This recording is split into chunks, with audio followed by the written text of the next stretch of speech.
Gaming news today is all about PlayStation 6. We've got more leaks coming in, this time about ray tracing. A continued debate is brewing about the future Xbox hardware and PlayStation hardware, what their aims will be, how strong they will be. Also, pretty big debates, I think, and discussions about release timing. We have a poll on the channel right now still asking people, when do you think the PlayStation 6 release date will land? Many people thinking the PS6 release date is closer, while I think it might be a little bit further. Essentially, some thinking it could be here in 2027. I think that's a tad early. 2028 to me is probably the most realistic, earliest date. I actually thought they could push it out to 2029. But later in the stream, we're going to be taking a look at another section of a Moore's Law is dead video. There will be a link provided below. There will also be timestamps below.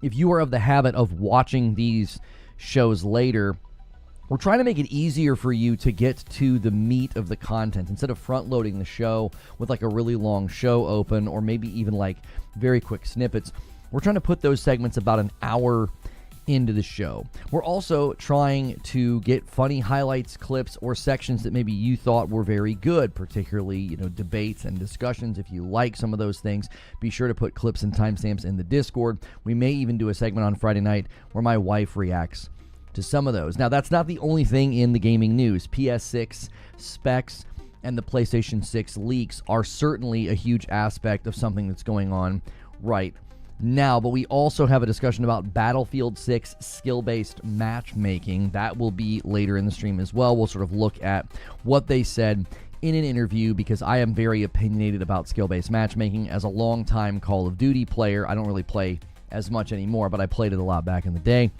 That became a huge point of contention within that community. It's a huge point of contention in basically any online PvP environment, and skill-based matchmaking in a game like Battlefield 6 will be particularly challenging given the size and scope of a lot of the games. But then you're going to go from those to maybe a more stripped-down environment like Team Deathmatch. And then we also know they have the Battlefield 6 Battle Royale planned in addition to the other things that they're going to be doing. And then how do you handle that? Well, we're going to be taking a look at what they're saying.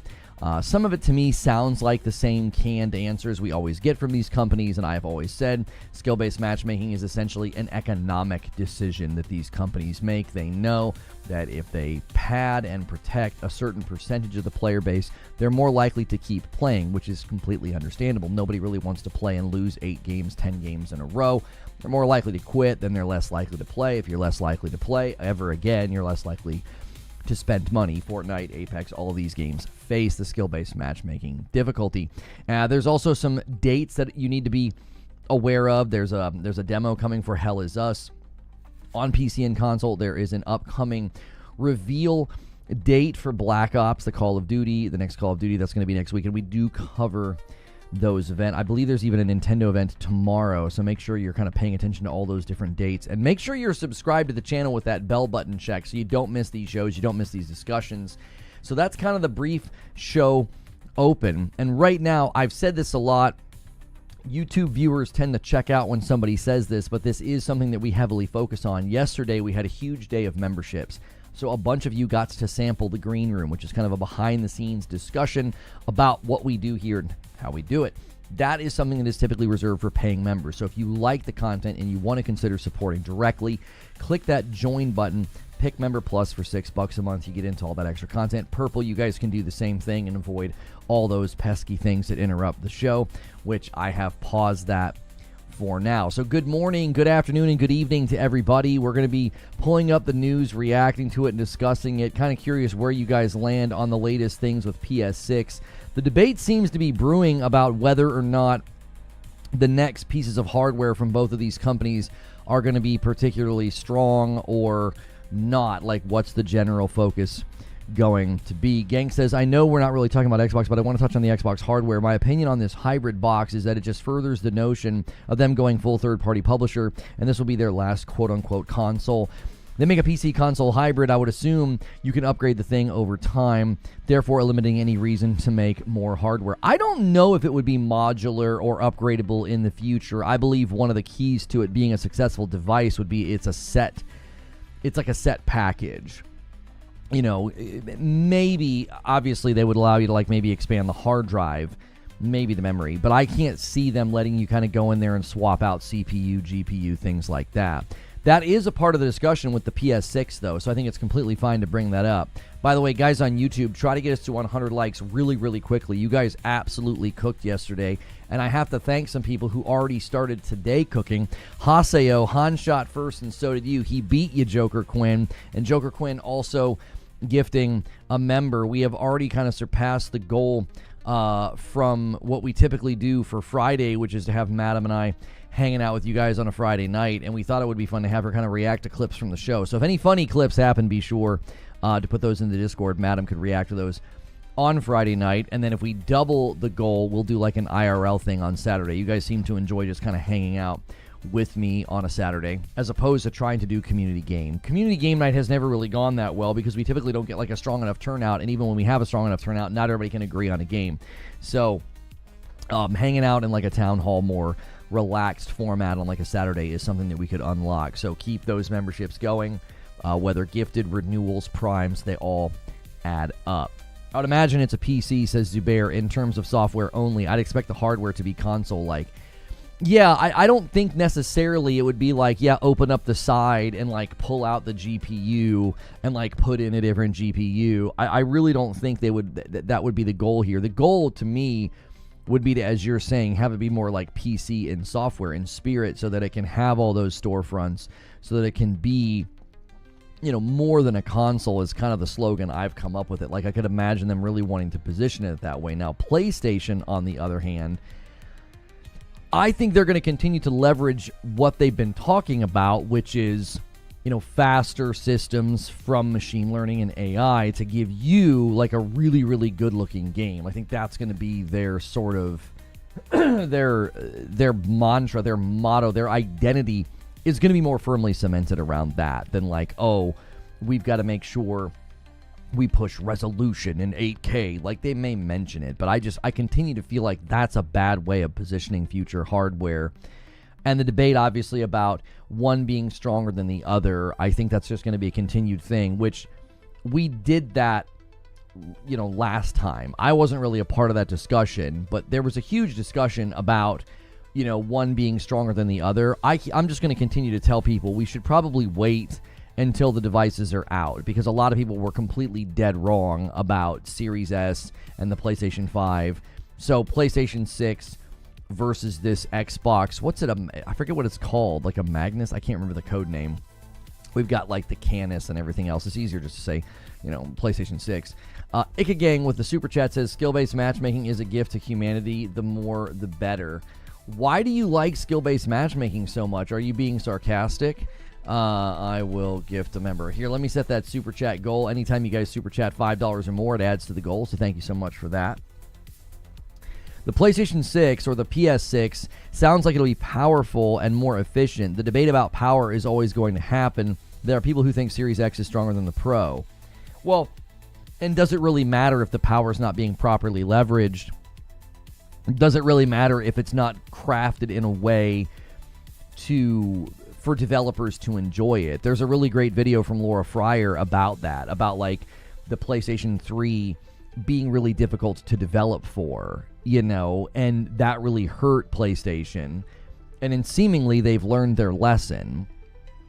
I would cite this all of the time. If you guys have ever seen the movie The Founder, in that movie, he is trying to wrestle McDonald's from the original owners. And he's in the bank, he's trying to get a loan, he's trying to do something, and BJ Novak from The Office, he overhears it, and he basically tells him, you're not in the restaurant business, you're in the real estate business. You buy all the real estate that the property is on, and then that's how you basically take control. I have always said that's what makes me think, like, I envision that's kind of how PlayStation looked at this situation. They're like, well, we have less money, we're never going to be able to outspend Microsoft if we're just courting exclusivity deals, especially because Microsoft can throw a lot of money at a company, and they're very motivated to get people on Game Pass, and they're clearly willing to write fat checks. We saw some of those emails from the FTC trial. So PlayStation's like, well, we can never compete with them by outspending. We have to take a sort of grassroots approach, like under the radar, let's make it, grassroots is probably not the right term, but you get what I mean, like a more subversive approach where you don't really see it. You're not really sure how they're winning over all these developers. Well, they went to the developers and said, what do you need? And I think this is in service of the games. Like, if you're wanting future games to look better, be better, come to the market faster, you want those budgets to shrink. That's been a big topic lately in gaming, right? Is that the budgets are too big. Well, a great way to do that is to have hardware that is built around what developers like and need, right? And I think that is a huge aspect of what happened this gen and what's going to continue to happen in the future. So you could argue raw power. That, to me, is never as relevant as the actual system and its sort of congruence and its convenience factor for developers. I think that matters way more. We also don't know what Project Amethyst is going to bring to the table, because a lot of people were sort of, criticizing PlayStation 5 Pro before it came out. And then the PS5 Pro hit the market, and it was clear it was able to do things that people hadn't really been able to test or speak to, and it's done impressive work, in my opinion. You can think differently, and that's fine, but the same thing I would imagine is going to happen with the PS6.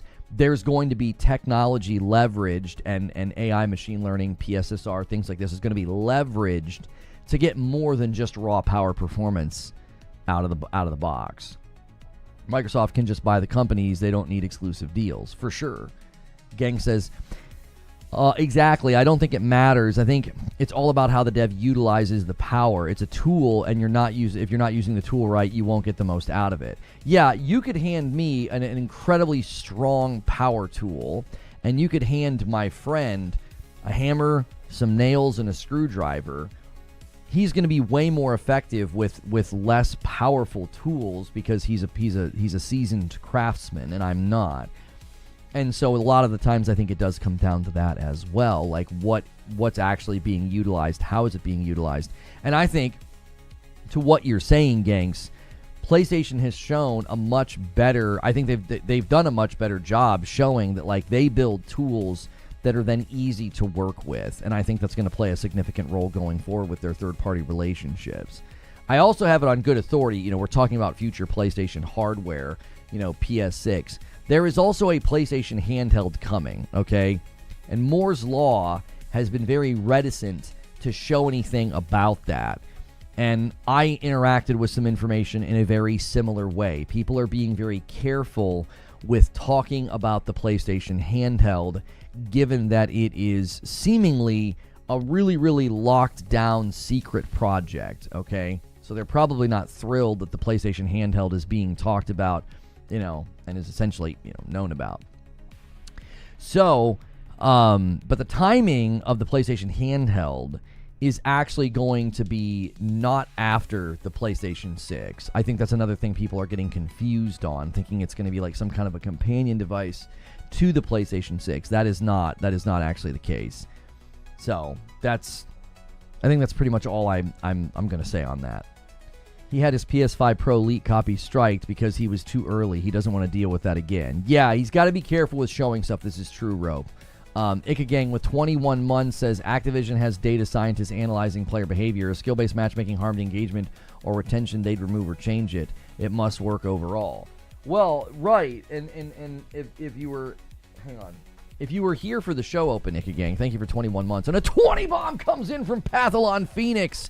He's like, I heard I missed out on a big day yesterday, so let's start having a big day today. Good golly, Miss Molly. That's a strong start. 600 on a stinking Wednesday? Is it Wednesday? Yeah, it's Wednesday. Sorry, I'm losing my track of time. I'm getting old. Pathalon, you are incredible. You and MASH and many others. Pork Pie literally dropped the first ever 200 bomb on my Purple channel yesterday. They enabled that just recently, and homie just came in and went nuts. So, EFV 2000, thank you for 40 months and a member plus. You are the frickin' man. This needs to become a 23. Thank you so much, guys. We are able to do this show full time because of the support from members. So if you've ever considered supporting directly, a Member Plus membership is $6 a month. That's it. It's a cup of coffee a month, and you get a bunch of extra content, and you help support what we do here. And make sure you guys are smashing like as well. Try to get us to 200 likes super, super fast. Lona has a hard time tracking days without Creature yelling at him. Yeah, I don't know what day it is. I'll be buying the handheld because of the Vita. I loved that machine. There's a lot of people that have said, like, they had a handheld device. I believe it was the PSP, sell like 80 million or something. So a lot of people are starting to say, hey, this thing could do a whole lot better than maybe people realize. Like, there does seem to be a more greater possibility now of like a handheld doing very well.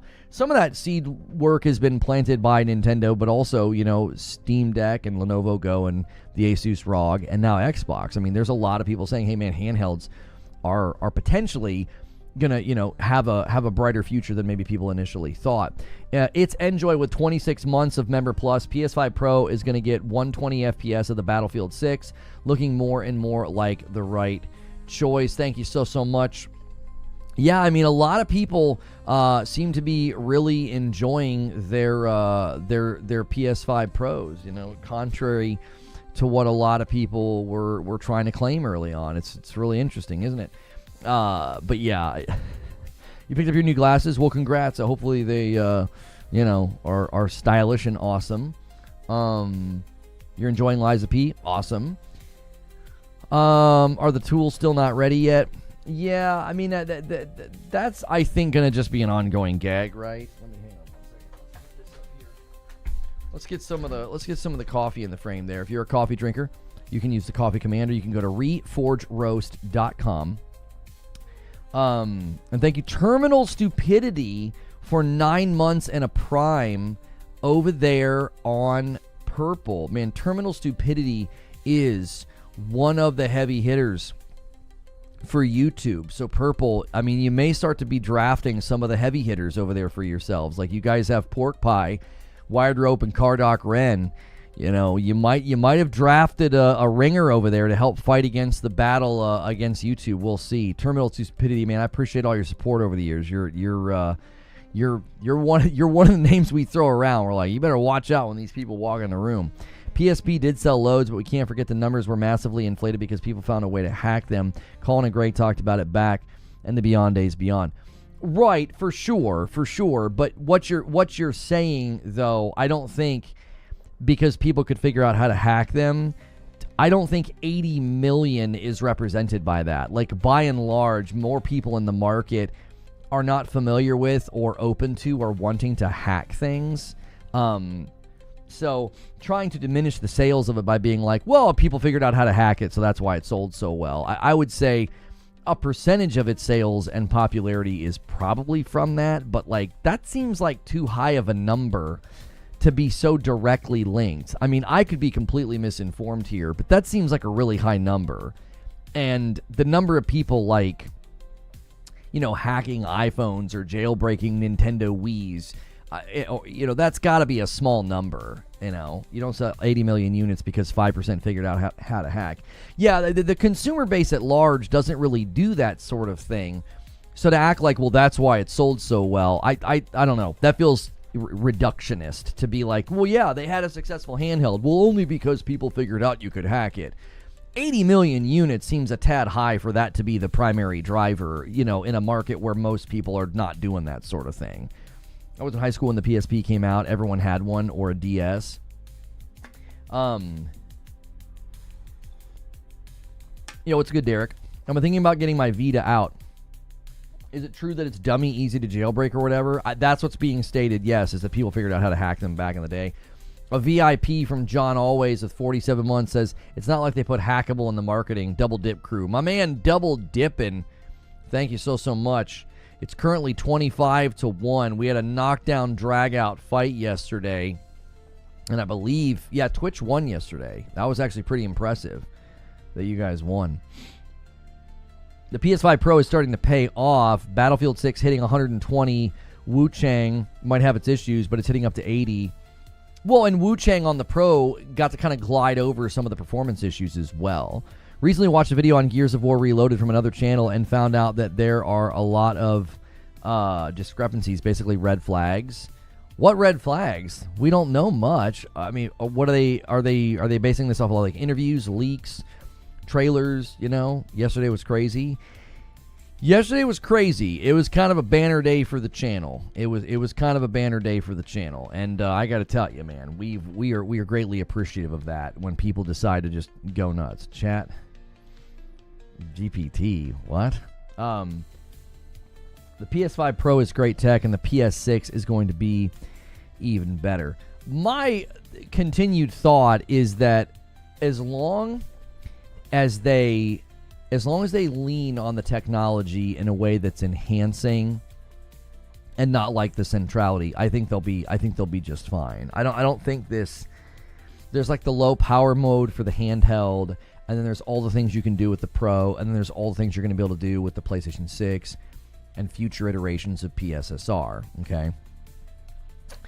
I do not think that you have to worry about those things being distractions or hindrances or sort of like diluting development, because they're there to like enhance. And the low power mode seems to be something where I don't necessarily know if they're saying, oh, you need to develop your games around low power mode. It comes in after the fact as like a, hey, you can optimize for low power mode and drop a bunch of the performance down for the handheld. I obviously would be concerned if they start telling developers, well, we want parity, or we want this, or we want that. It seems like the understanding is, no, the handheld's going to be low power. The handheld's not going to be as strong. And because of that, you can optimize down for it. I think that's different than saying, well, no, you need to build for the handheld and have parity. If they were saying that, then obviously that would be ridiculous and probably very disruptive to development. That seems very counter to the way PlayStation speaks to developers. They don't seem to interact with developers in a way where they're like making things difficult on them. They want to make things easy for them. So that doesn't strike me as something that they would be doing with the PlayStation handheld. Cerny's all about efficiency and optimization, doing less with more, working smarter, not harder. Right, which is why I don't think at least I don't have concerns. Like, if we hear things about the handheld that go down that road, well, then I'll start to be concerned. Currently, with the way that they discuss games and development and the way that they, kind of talk about, or just kind of have shown their sort of display of willingness to kind of work with devs and help devs, I don't think that they would be doing that to their own studios or to other studios. Low power mode means slower. The S had less RAM. The RAM was the big issue, says Zubair. Lona, did you like the first Berserker? I got it today. I heard it's pretty good. I have been playing it quite a bit. I'm like 51% through, it says. I finally had a fight where even on beginner, it took me a couple of tries. There's a chick in water with like an umbrella, and she had some real funky attacks that required a lot of like running and dodging that I wasn't quite figuring out. Then I figured out, oh, they literally want me to spam dodge. And it was actually really, really enjoyable. But I'm about halfway through, and that's the first time I am playing on beginner. If you play that game on beginner, it feels like a really, really fun action game, like a combat-focused game where you've got to be really good with parries and dodges, but you're not dying to... There's been a couple of sections where I go in and I get kind of spammed. Like there's 2 or 3 enemies hitting me at once. There's a guy with range hitting me, and I'm able to get away. And I know for a fact on normal I would have died. And I just like being able to avoid those flat tires. Like the boss fights, you still have to play well. You still have to nail your parries and your dodges. If you don't, you will die a lot. So you already got to the boss that makes everyone sad? Yes, that was not fun. You heard chick in water, and you heard it as chicken water.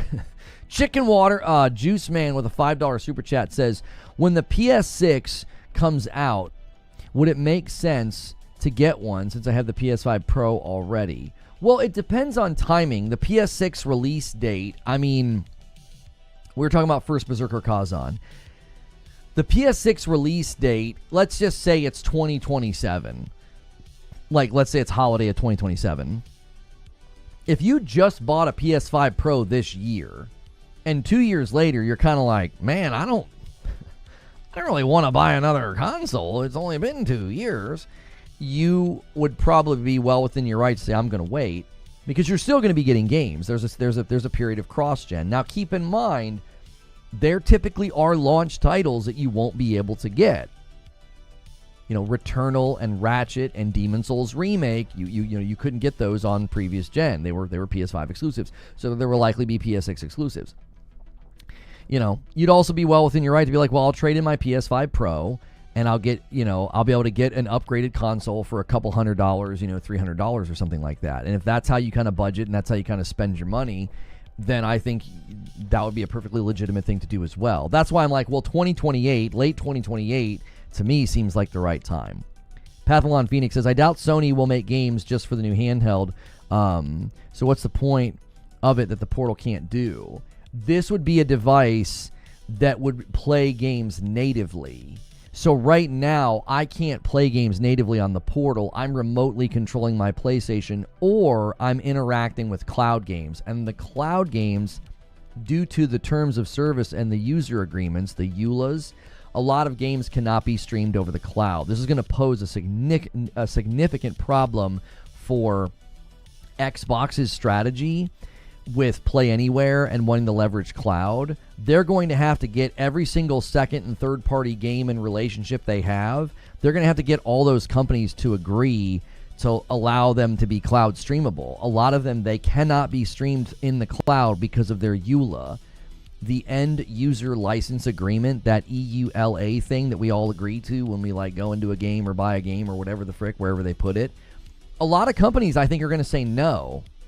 We don't want our game to be streamed on the cloud. We don't think that will be a good showcase of our game on the cloud. They've got to get all those people to agree. And I think that poses a significant problem. Currently, that poses a problem as well with the Portal. It's like I can't play every single game that I own. Well, an actual bona fide handheld could install the games that I own and then play them at a lower performance threshold with this low power mode that they're implementing on the PS5. Companies and developers can start kind of, figuring out how to optimize for the lower power.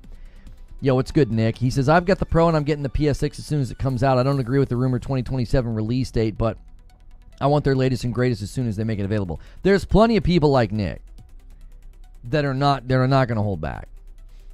Madeline Klein is a Returnal fan. Yeah, she knows ball. Listen, my wife and I played Returnal last night.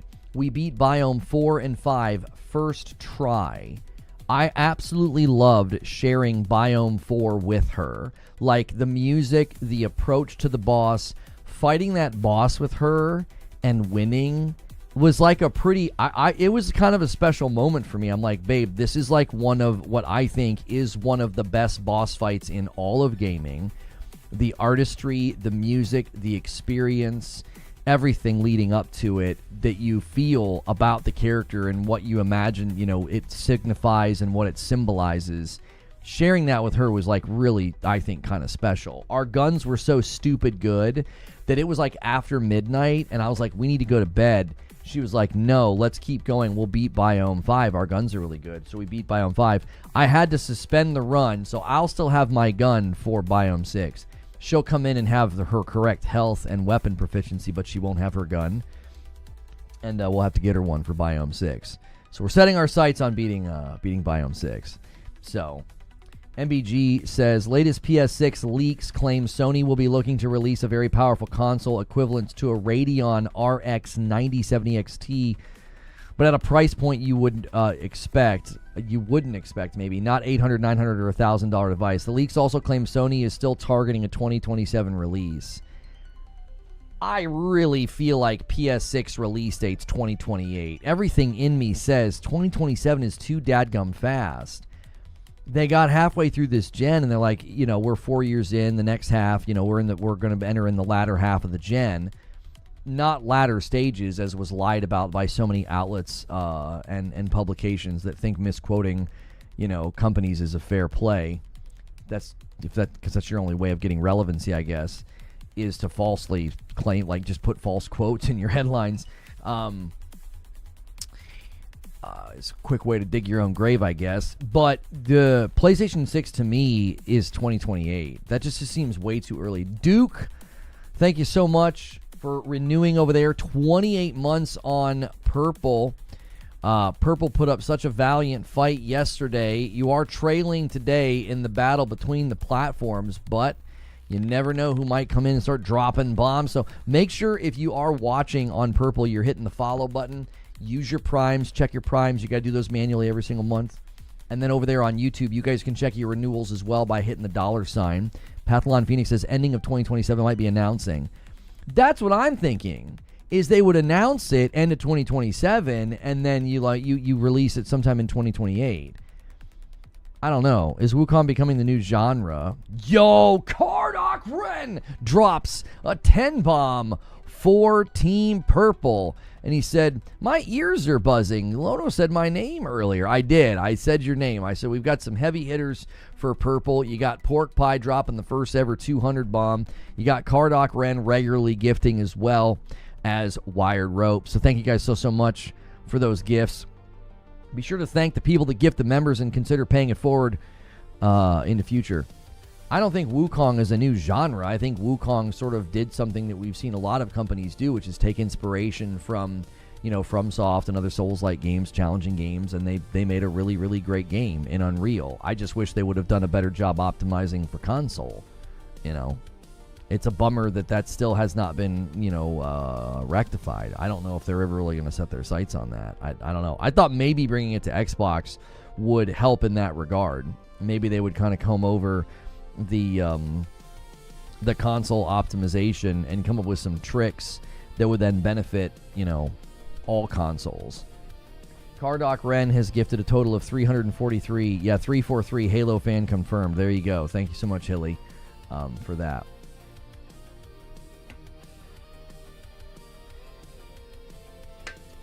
Remember that some of these content creators are hoping for a 2027 release so they can capitalize on the uptick in the new generation console hype.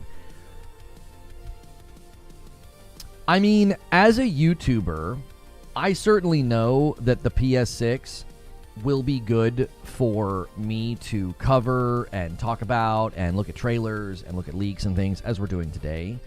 But I don't think that's ever going to shade my coverage and make me say things and do like the wishful thinking thing. I'm going to continue to give you my honest opinion, and my honest opinion on this has always been I feel like they want to extend this generation. They do have contracts and, agreements and things, and this relationship with AMD is very important to them. So the date might not be movable, but to me, that's what I always felt. I always felt like my gut was they are going to extend this gen late 2028, even 2029. I speculated is when we would see the next PlayStation. It seems like I wasn't correct, but maybe that, I don't know, maybe that wins some goodwill and trust with people that, like, when I cover these things, I'm not trying to, like, will good things into existence for, like, coverage sake. It's like, this is what I honestly think. I honestly think that the PlayStation 6 would be coming later. Hollow Knight Silksong will not feature at the upcoming Indie World Showcase, it is claimed. Yeah, I will not be putting that on the thumbnail then if we're actually finally hearing that. Keep the copium tanks in the closet. That's right. That's right. Yo, good to see you, Finn Freak, over here on Purple. They have no need to rush, says Zubair. If Xbox makes noise, that could create urgency. Jamal with 22 months says, after the 5 tries of trying Sekiro, I finally have a hang of the combat. I just beat Genichiro in 3 tries. Ishin won't stand a chance. Ishin will humble you. Be careful. God be with you. Hesitation is defeat. Anyway, but yeah, good luck, Jamal. And the fact that you got Genichiro in 3 tries does speak to your skill. That's a challenging fight. That's after Madam Butterfly. Many people see him as sort of being like the second skill check in the game. So thank you for renewing your membership for 22 months. If you want a willfully dishonest stream, watch a Destiny country. Come on. Don't be mean to the Destiny guys, okay? They're having a hard time, okay? Things are not looking great for that game, and my heart goes out to Astacross, the one Destiny content creator I have like a respect for, but the rest of them I'm not super familiar with. We do have a hype train going over here on Purple. There's 2 minutes left. If you guys want to roll that hype train over, now's the time. Cross will be fine. He can diversify and cover other things. He's too entertaining and too charismatic to have to be concerned. You know, Lady Butterfly took like 15 tries, but I really got the hang of it after her. Yeah, she's kind of a turning point in the game. Yeah. We have not really discussed the Battlefield skill-based matchmaking yet. Usually about an hour into the show, I kind of break everything down, pull everything up, and react to it. Somebody has already kind of put their opinion in, you know, the stream about it. And I really didn't respond. I kind of got interrupted because we're kind of talking about multiple topics. I think I interrupted myself, to be quite honest with you. But here's the thing about skill-based matchmaking, and I said this in the show open, you know, the opening couple of minutes. The reality is, okay, skill-based matchmaking is an economic decision. It always has been, and it probably always will be, right? Whether or not they put skill-based matchmaking in a game it'll always be an economic decision. It's based on data. It's based on numbers. It's based on player behavior. It's based on player psychology. These are not things that necessarily are, you know, objective. They're certainly subjective because, you know, players respond to losing in different ways. But by and large, I think it will be here for the foreseeable future in basically all titles. And the reason for that is you just have to keep people engaged in the game, and they're not going to do that if they lose 12 games in a row. They're not going to, right? Like, sit down with a friend of yours who's not very good at a particular game and beat the tar out of them for about an hour in the game, okay? And then ask them if they would like to play again, and then ask them, like, the next week, hey, you want to come back and play that game some more? It's unlikely that they're going to be provoked by losing to be like, well, I'm going to get good, let's keep going, right? It's not like when, you know, Captain America's getting beat up in the alley, and he's like, I can do this all day. And you're like, that's kind of pathetic, but, you know, it's admirable at one level. It sees his, you know, they're showing you his heart, which plays into the mythology of the character and, you know, what the serum's going to do to him. But the point is, a lot of people are not going to come back or repeat or enjoy that. People don't play video games for the same reasons, but the vast majority of people play video games to sort of be entertained and kind of shut their mind off, you know? Is that a very competitive attitude? It isn't. It is not a very competitive attitude because a lot of people are not competitive when it comes to video games. They just want to be entertained. It's kind of like the difference between watching a sporting event and you're really into it and you're cheering for your favorite team and it kind of gets your blood pressure going and your heart rate going. It's the difference between that and watching a sitcom where you're not like cheering for anybody in being competitive. You're just like, yeah, I want to laugh, you know, like when you're watching Brooklyn Nine-Nine, you know, you're not having like you're not wearing like a Captain Holt t-shirt. So, I mean, maybe you are because he's great, but you get the point that like the different types of entertainment, it's the same in gaming. Like a lot of people are like, I'm not competitive. I'm just kind of playing for fun. And to dig down deep and to get good and to lose 85 times before you start to really feel like you're improving. That's why skill-based matchmaking will always be around. Now, hear me say this. I hate skill-based matchmaking. I'm just explaining the economic reality of skill-based matchmaking. I hate it because if you're like me and you've been playing shooters since they came into existence, you're going to be good enough to trigger it.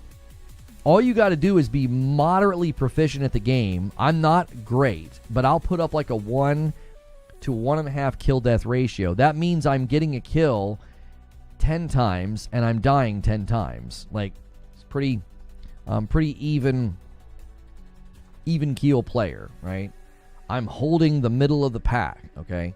Now, the last couple times I played these games, a 1 to a 1.5 is enough to be in like the top of the board, the top 3 players, top 2, sometimes lead player, just because that's proficient enough to kind of like stand out. Well, you're going to get whiplash because the game is going to be like, well, you're not a garbage can shooting this broadside of a barn and missing.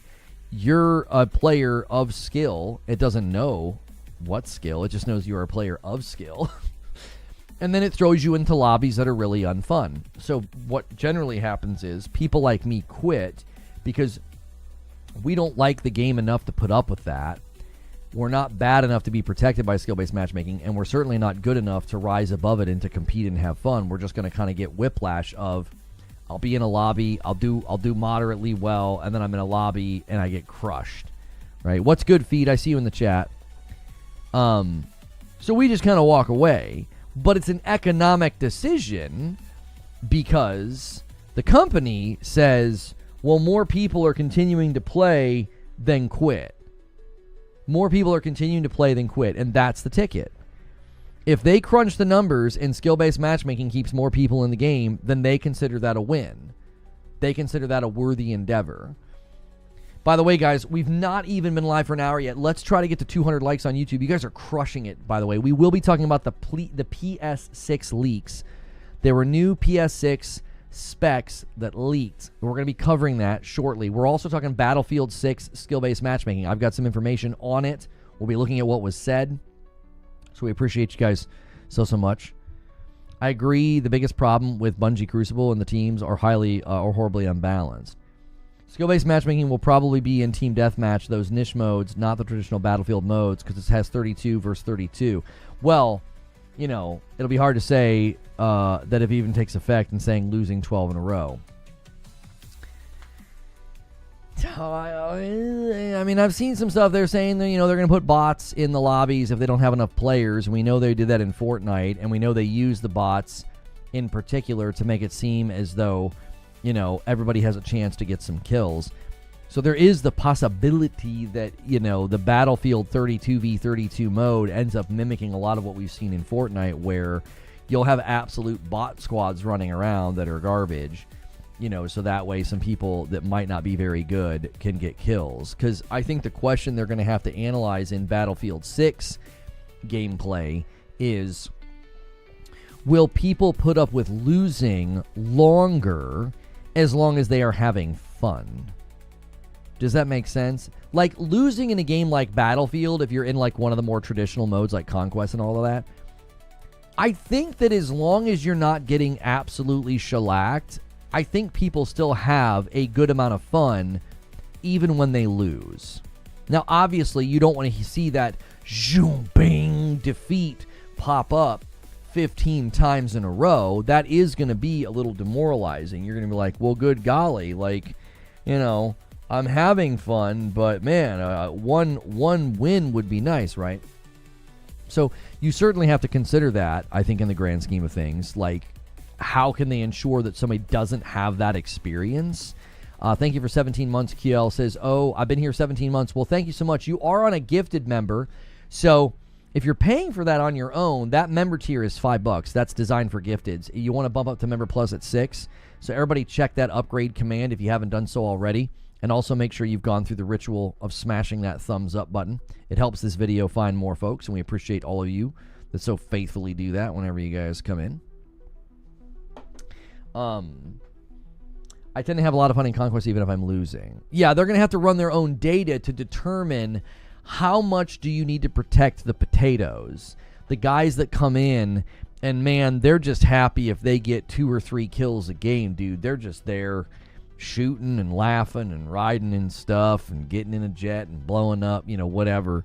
Those are the people that they're going to have to kind of measure the behavior of, because if you lose 10 matches in a row and it's team deathmatch, you probably quitting. I mean, you're going to hang it up. You're going to shut the game off. That's pretty miserable, right? If you lose 10 Conquest games in a row, you might be in better spirits. You might be like, well, I had fun. I made a crazy play at the end there, and yeah, we lost, but I crashed my jet into a tank, and it blew up, and it was awesome, and, you know, things like that. And, you know, the bombast and the cinematics.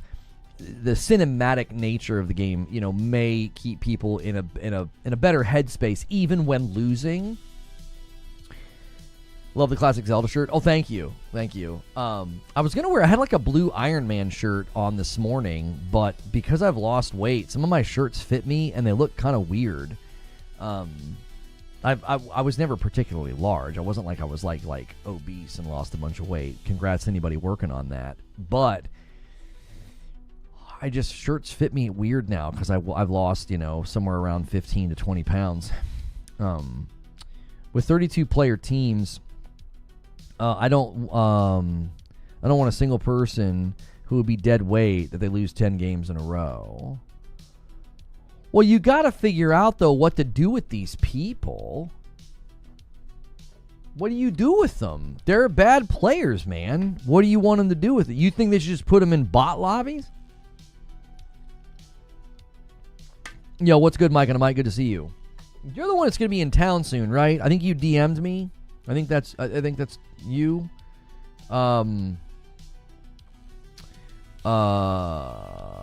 23rd. I need to put this. I'm just going to put it on the calendar. Dinner with Mike. We should just try and do dinner on that Saturday if we're going to do something. It's me. Okay, I put it on the calendar just so that like if my wife's like looking at it, she'll be like, "Wait, what's this?" And it'll remind me to talk to her about it, because I'll completely forget to talk to her about it, and then I'll be like, "Oh yeah, I got to get an Uber. I'm going to see somebody," and she'll be like, "Huh?" So it's on the calendar. Saturday will probably be the best. For my level of understanding computer parts that I've gathered, at 15 watts, the PlayStation handheld plays PlayStation subscription offline, 72900 upscaling to 1080 1440. Offering 5 to 8 hours of battery. Yeah, the handheld to me is going to have to be able to play PlayStation 5 games, or I don't really understand the point of it. Right? You know? I don't understand the point of it. You're going to break 200 pounds this week. Keep going. Keep going, Eugene. You know, do it the right way. Babe, chill. I'm going out with a friend. I'm going out with a guy from the stream. Chill. I'm saying that because how big the teams are, bad players will always be mixed with stronger players. Oh, I see what you're saying, you boy. You're saying it would be unlikely that a team would be pulled down by like one potato. I get what you're saying. What you're essentially saying that they would have to actively do, which I believe they will, which is called team balancing. Right? You don't have 32 v 32 and have like 28 players on the other team that are all pretty good, and then the other team has 28 players that are pretty bad.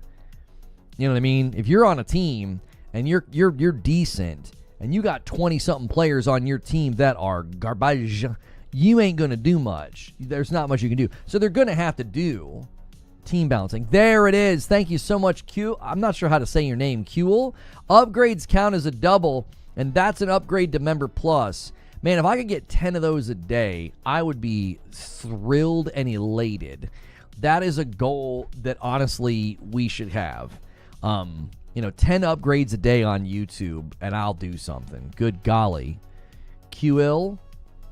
Oh, like when someone says Q, like cool, QL. I'm just going to call you Q. I can't bring myself to say QL. QL. I can't. I have to stop. I'll turn into a Valley girl. Battlefield's really good at rewarding players for supporting the team too. Sorry, Lono, you're just going to have to get by on hundreds of gifted every day. I'm not acting like the gifteds aren't incredible. They are incredible. But we cannot act like we're entitled to that. That is not something that will be a consistent thing. Sometimes people take a week off. Sometimes people just are like, I can't anymore. Like, we've had some people go crazy. A bit ungrateful? I'm not being ungrateful. I tell you what. I'm kind of over you anyway. I am. I think you bring a negative energy. I've seen tweets from WCCF Tech that go over the power difference between PlayStation 6 and the next Xbox. Yes, we're going to look at some of that. I've got one of those tweets. I've got one of those articles. And we'll be taking a look at that today as well. Why did my handle change? YouTube changed the way that they show names. I'm going to assume it's because of impersonation, because you could have set your name and your like avatar to anything that you want. You could basically go into a chat and look like me, and I'd have no way of stopping you. You could go into a chat and you make your name look like Reforge Gaming and make your avatar look like mine, and then people would not know that it wasn't me unless the actual streamer was smart enough to click on the name and go to the channel. So now your actual handle shows. So you can't do that because I own the handle, Reforge Gaming. You can be Lushy. You got to go to your settings and change it. You would just have to change your handle. Your at would need to become, at Lushy something. So, called that one the other day. Yeah, I just had been consistently getting like weird vibes, and to interpret what I just said as ungrateful is some of the worst, most bad faith BS I think I've ever seen. Like, I am ridiculously grateful for the people that gift, but people picking up their own memberships is an enormous need for all content creators. It's why lots of people have launched Patreons. It's why people are rather successful at putting their content on Patreon, because gifteds are from like a handful of people, and a broad spectrum of people picking up their own $6 membership is stronger than like a handful of mega generous people. It's all about the strength of the foundation. It's not about being ungrateful. You're more than fair with people. Yeah, I mean, I also gift like crazy back to my own channel. So, Glenn Schofield, thank you so much for gifting a member. And Hilly, I have no memory of this place. Thank you, Hilly, for renewing. And that bumps the line to 620. I appreciate it very, very much. Thank you, Glenn. And that's going to bump us over here to 28-12. YouTube back on top after yesterday's loss. A high predictable floor gives you security. Yes. We've had very, very generous people make sure that this thing keeps going. And then sometimes they just kind of vanish. And I have always said we cannot expect and feel entitled to the generosity of others. We can't do that. Like, we had some mega homies here that used to go crazy, and I always said can't expect that. That's not fair. It's not fair to expect them to do that every month, and I'm always overly grateful to them when they do. But we've said that for a while, and a couple of those guys, we haven't seen them for a long time. Major gifters will have a cap each week and month. Yeah, because it shuts them down. We had some people go so crazy that the website shut them down. It stops letting them gift. I think YouTube Lurker, that happened to him. I think Online MVP, that happened to him. So, yeah.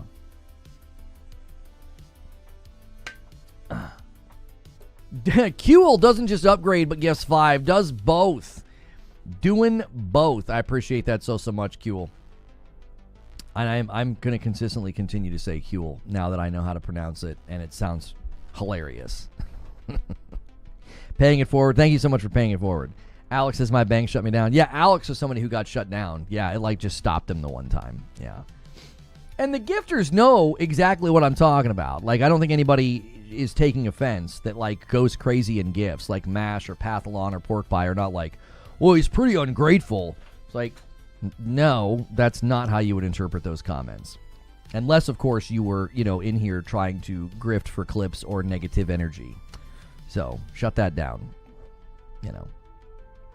I'm sure this will get talked about by people who have nothing better to do, but that is not what we do here. We're very grateful, and we're very willing to continue to gift to make sure that other people get in the gifting pool, which gets you into my Discord.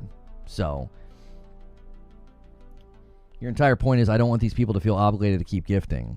That's the exact right interpretation. That's exactly right. You're the worst grifter ever. Yes. People will contort themselves and twist themselves to make me seem like something that I'm not, But this grifting e-beggar gifts members to his own channel so much, and he asks people to stop sometimes, and he also tells people that they shouldn't feel obligated to gift and that people should consider picking up their own membership. What an e-beggar. All right. I can't even give more than 10. My service provider would block it as suspicious.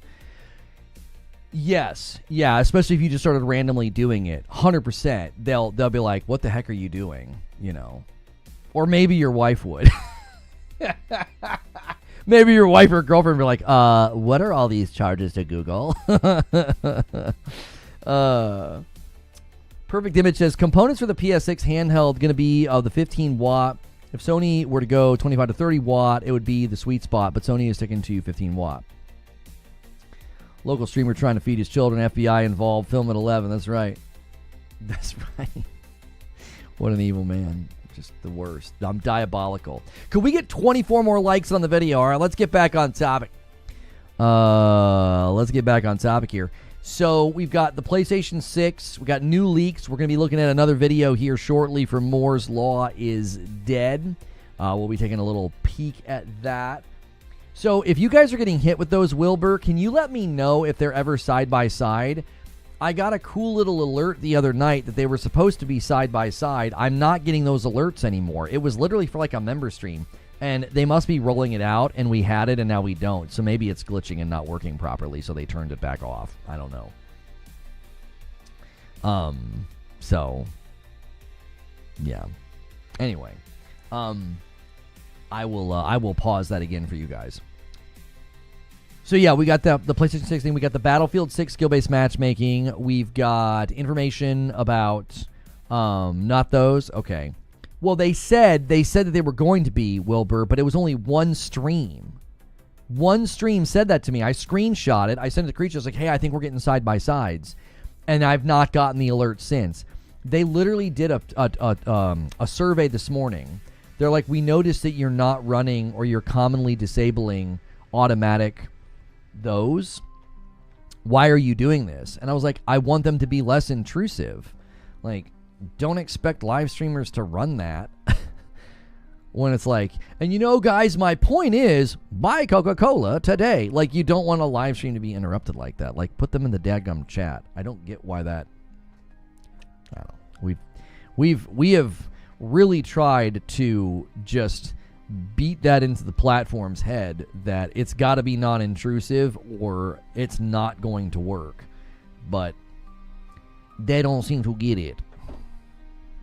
Side by side's not working. I don't know. They said we had it, and I haven't seen the alert since, and it just ran some, and they weren't side by side. We were told they were going to start running them in the chat, which makes the most sense, because then you guys couldn't see chat for a little bit, but you'd see me, you'd hear me, I'd keep talking. You'd see logo, you'd see call to action, you'd have the opportunity to click. It would be able to do all the things that sort of placement does, but I don't know. Which would be like this, you do it during a break. I can do that, but they want us running them automatically. If I don't run them automatically, they punish you. Like, your video goes nowhere. We had it disabled, and it was absolutely devastating. Like, it absolutely killed us. It was like we didn't exist on the platform. It's a little bit frustrating. Little bit frustrating. In-chat would be better. What do I know? I've only been live streaming for an entire decade and understand the organic nature of a living, breathing thing with a group of people interacting with somebody in a live environment. I don't know. You know, they know better than me. Any seasoned streamer will speak very similarly on this, and the platforms are like, herder, gotta run ads. It's like, oh, okay. Go ahead. Keep poking that stick into the spoke of the wheels and wondering why the bike falls down. That's so stupid. You glad you use premium? Oh yeah, it's a must. It's a must if you can do it. You know nothing, sir. Stay in your lane. Yeah. But I tell you what does help. The like button helps. Let's get to 200 likes. So we are at about the hour mark here. So let's get this stuff ready here. Let me pull up this content for you guys that I'm gonna be kind of interacting with. We've got another video from the oh so handsome Moore's Law is Dead, and we got a couple of things in here. He's got some stuff about the Xbox Magnus, so we'll probably check that out as well, because I do believe that is relevant to the discussion, you know, because people are wanting to do those comparisons. How do I go to the next segment? How does it? Oh, 5504. Okay. He's got these wonderful timestamps. Okay. So this is going to be a section on that. And I just want to see what he's got going on here.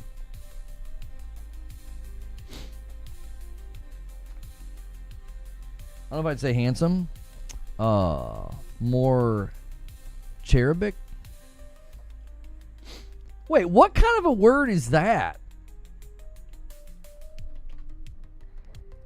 Having childlike innocence or plump prettiness. Listen, don't be doing my man Moore's Law like that, dude. Come on. That's rude. I am not going to speak to the accuracy of the compliment. Okay, I'm not. I'm not going to speak to it. Okay? How do you not know cherubic? As in a cherub? Okay, I assume that's what it meant, Zoob, but I had never seen it used before. Like, it's not common that people are like, yeah, he's very cherubic. Again, I will not be speaking to the accuracy of the remark. Okay? I will not be speaking to the accuracy of the remark. We've got work to do here. We're a professional outfit. Okay? I don't appreciate that. Okay? You've really disrupted the flow here this morning, Lobo. And I would appreciate an apology. And so would this childlike man. I'm just kidding. Cherubic. Come on. That's ridiculous. I'm out here trying to be professional. You know what I'm saying? Like, we might use this segment. All right? So during these segments, I'm going to turn off the little goal and the alerts and stuff. Because we may end up using this. We may end up using this later. We're trying out a new strategy of content. So bear with me if I'm not like shouting out your tips and stuff. All right. So we got brand new leaks on PS6. I want to check out this video with Moore's Law is Dead talking about it. We already did this once. We looked at some of the first leaks. This is sort of a new wave of leaks specific to ray tracing. So I will be shutting my music off, and we're going to check this out right now.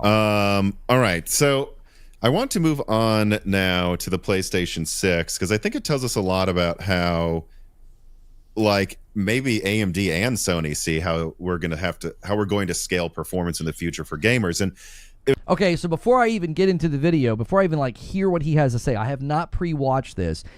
It has been my theory that they are targeting leaning more on the machine learning and the AI and the Project Amethyst, which is probably related to why future tech upgrades, hardware upgrades, will not be as significant. We're getting depreciating returns from just pushing raw power. So a lot of the raw power breakdowns that we're seeing from people, I don't think are as helpful because, again, we don't know what this thing's going to be like in the hands of the developers. We saw the exact same thing happen with the PlayStation 5 Pro. Everybody sort of bemoaned the fact that it was going to have a CPU bottleneck. It was going to be a scam. It wasn't going to be a big enough power jump. And then we've seen the results in games like Horizon Forbidden West being described as like playing like a high-end PC game by Digital Foundry's John Linneman. And we've seen, generational leap as a descriptor for AC Shadows. So I haven't even pre-watched this, but it wouldn't surprise me if he's going to kind of maybe get into some of the ray tracing aspects of like why that's a huge component here. Because when we learned that the PlayStation 5 Pro was going to be accelerating ray tracing, I said that would be industry disruptive because so many developers want to leverage ray tracing because it speeds up development time. So I'm very interested in what he's going to say here. It's funny. So I put out this leak for the PlayStation 6. What I will say right now to everybody is I honestly know a lot more, but I can't say it yet. Make sure you're subscribed because if you're interested in that, you're going to get I've said the tip of the iceberg because we'll leave that as the teaser. And that's a great reason to subscribe to him and support him. Link below for his video. Anytime I'm going to use other people's content, I try to wait. I'm also not watching his entire video. I don't want to serve as a replacement. Please support the channels and the videos if I ever use their content. But what I will say is the more I learn, the more like that leaks. Pretty much it's all true. Specs have changed a little bit here and there since years ago when they first planned the PlayStation 6. But fundamentally, the idea hasn't changed. And I think a lot of people, including me, actually at very first saw like something like 2 to 3 times the rasterization performance of the PS5 Pro. Would it be? No, it was just the PS5. So maybe not even double the performance of the PS5 Pro in raster. And they thought, oh, well, this is very disappointing. But, most games that I've seen on PlayStation on the Pro right now are not struggling to run like 4K 80. So if you were to double that, you're kind of there and like raster and TVs don't go above 120. This really, really speaks to what I was just talking about. There were people that were very quickly acting like, well, the Pro is going to suck. And as he's saying, it's been a very solid, and I would even argue an impressive piece of tech for $700. Because I've said this very, very many times. The debate is not about the $700. The debate is about the $250 difference. A standard PS5 digital is $250 cheaper. You can go $450, you can go $700. So you have to ask the question, is the jump in performance worth the $250? And I've said, if you leave the world of consoles and you just think in the realm of tech and upgrades, if you leave that world and you go into the computer world, if you increase the budget spend on a PC build by a measly $250, you're not going to get that big of a leap in performance. And yet, the $250 price difference between a standard PS5 and the Pro is a significant jump in performance for $250. This is how it should have been talked about and framed, but that doesn't do great in, click rates and everything else, right? It's not just about resolution and frame rate, though, says Garrett. Devs are going to want more details and features to games, which this is where ray tracing is going to come in, which I believe he's going to get into that. Right now, or if they do, I mean, look, most people don't even have above a 60 hertz TV. Like, I feel like what's going on here is Sony said, what do we need to max out 4K 120? All right, not that much more, actually. And then after that, let's make this cheap and let's just crank ray tracing to 11. So that's what I want to leak this today, just to clarify. Because when I said in that leak about the PlayStation 6 that ray tracing is much higher than the raster uplift, I don't think people clicked what I meant by much. And that's, partially my fault. But I can now say that I've seen that it should have 5 to 10 times the ray tracing performance of the base PS5. So that's the same increase that we got in raster from PS4 to PS5. So I know the raster seems disappointing, but I think Sony thinks we've saturated that. And the next thing to crank with a 10x increase in performance is, in fact, ray tracing. But I wonder... Which, again, goes all the way back to my commentary on the Pro when we had those early leaks. This makes sense to me. This is a developer-centric strategy from Mark Cerny and the team there. They are listening to the developers. That is what developers want. I had a very different opinion about ray tracing before I researched it. I thought ray tracing was a gimmick. I thought it killed performance. I thought it was just a buzzword. Developers love ray tracing because it helps speed up the development process. It is a very useful lighting tool that they like. Okay. Also, if you look at the global illumination in Assassin's Creed Shadows, it's completely transformative to the way that game looks. Okay. I mean, you've seen the side-by-sides. That is just lighting. I don't think people understand how big of a role lighting plays. I didn't understand how big of a role lighting played until I saw those side-by-sides of GI turned on. Once that global illumination was turned on in AC Shadows, it transforms what everything looks like. Color saturation, color vibrancy, contrast of colors. It doesn't have this sort of one, like, almost monochromatic look. It makes them almost pop. And I really do think this is going to play a huge role in making future games and this console really soar and sing and make people say, well, I got to have that. That looks really incredible, because they are not going to be able to wail on the marketing bell of 4K or 8K. I don't think that will be as compelling. I think they're going to have to focus on things like ray tracing and frames per second. Like 120 will be something they might throw around, as well as ray tracing. What you think about that? Well, yeah, I think that totally aligns. I very much agree with that. On the panel side of things and the displays and TVs and stuff, I've been waiting for Sony to be like, we make the device that drives it and we make the output device. Maybe we should think about a unified strategy and be the 4K 300 FPS solution. But they're not thinking about that yet. They are shifting their focus from like, what's raster performance mean to me versus DLSS and AI performance, and a little bit of that is, if you look at what's moving the market, the way games are being developed, is they're really leaning into those features as they're almost plugins and simple code drops for developers to put in there to get higher fidelity and new features and keep up with the groundbreaking tech that comes from those 1 to 2 games every couple of years. So I think, that's absolutely why they're asking AMD to put those features in there, because they want that 5 to 10x speed up of particular workloads. They've identified, if we want to do this thing, then these are the bits of hardware that get run on, right? And we're spending a lot of time in this function. Let's make that a hardware function. What does it cost? What does it take to put it into the architecture, make it an instruction, and just get on with it? And it's a really smart workload analysis and software, hardware, code development process that they're doing for semi-custom silicon, which, everybody's kind of been doing this for a while. AMD used to do it on Opterons. They put in 1 or 2 instructions into server CPUs for big customers. Intel would do it. NVIDIA did it for some AI stuff.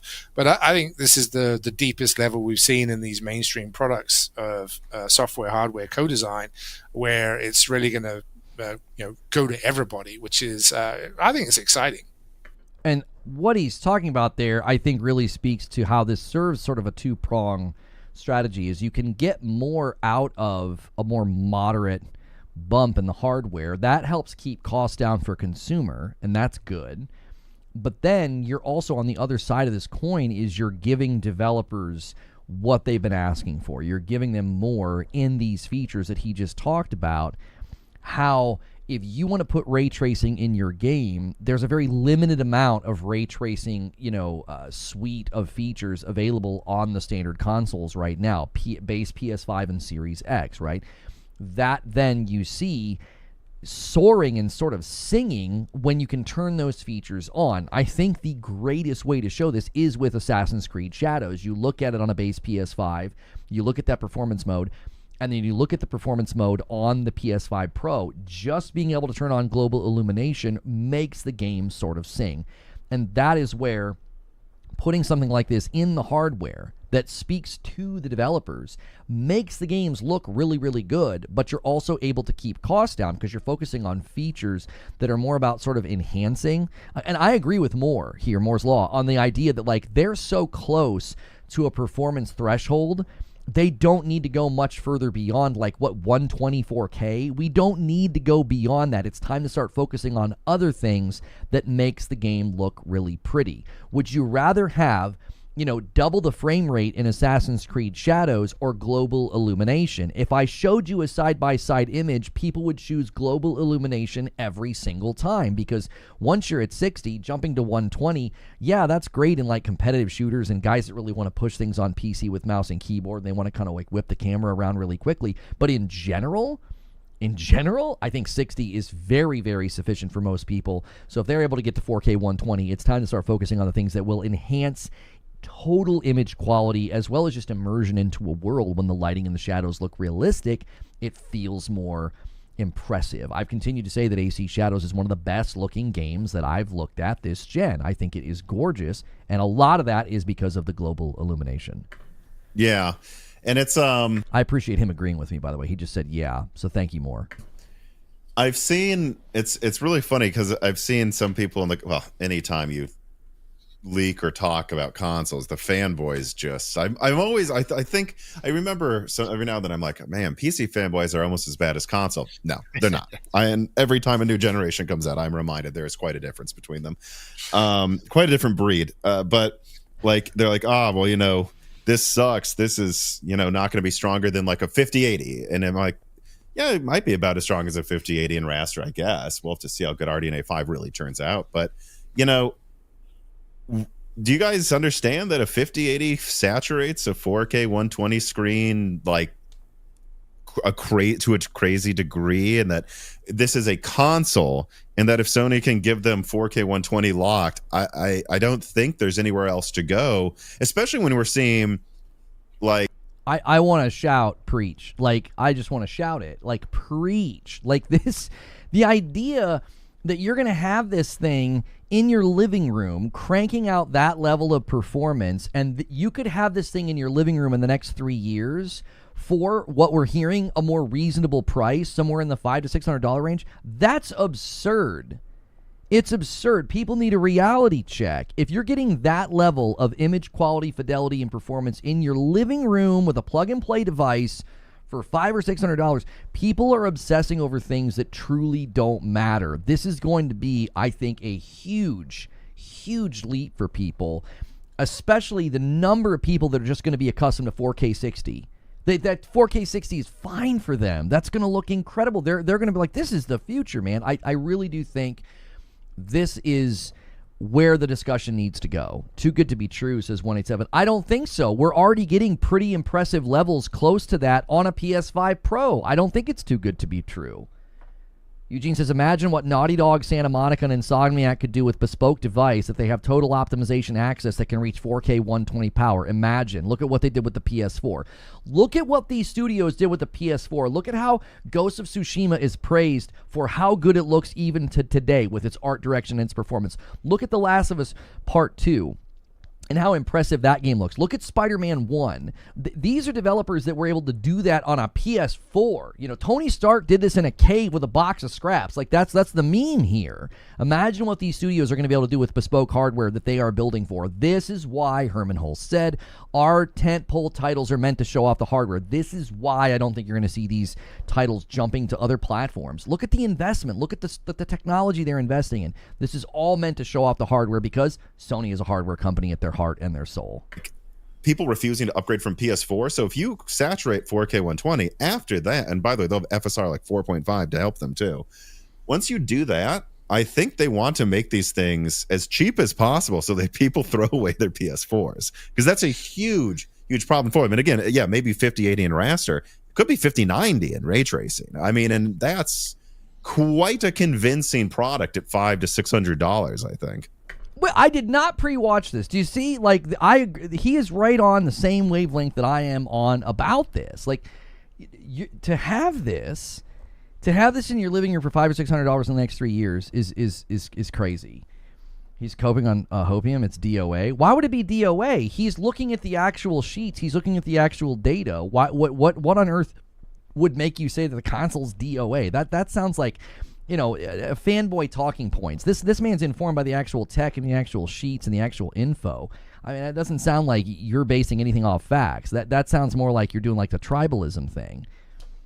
He was always wrong in overhyping PlayStation. I'll tell you who was wrong about PlayStation. The people who said the Xbox Series S was going to run circles around the PS5. I'll tell you who was wrong about PlayStation. All the people who said the PS5 Pro wasn't going to be a big enough jump in power, and yet look at the performance it's been cranking out in games like Horizon Forbidden West, Burning Shores, as well as Assassin's Creed Shadows. Like, you're not paying attention if you think people have been getting it wrong when they sort of estimate that PlayStation's going to bring impressive hardware to the market. You're actually on the wrong side of this, in my opinion.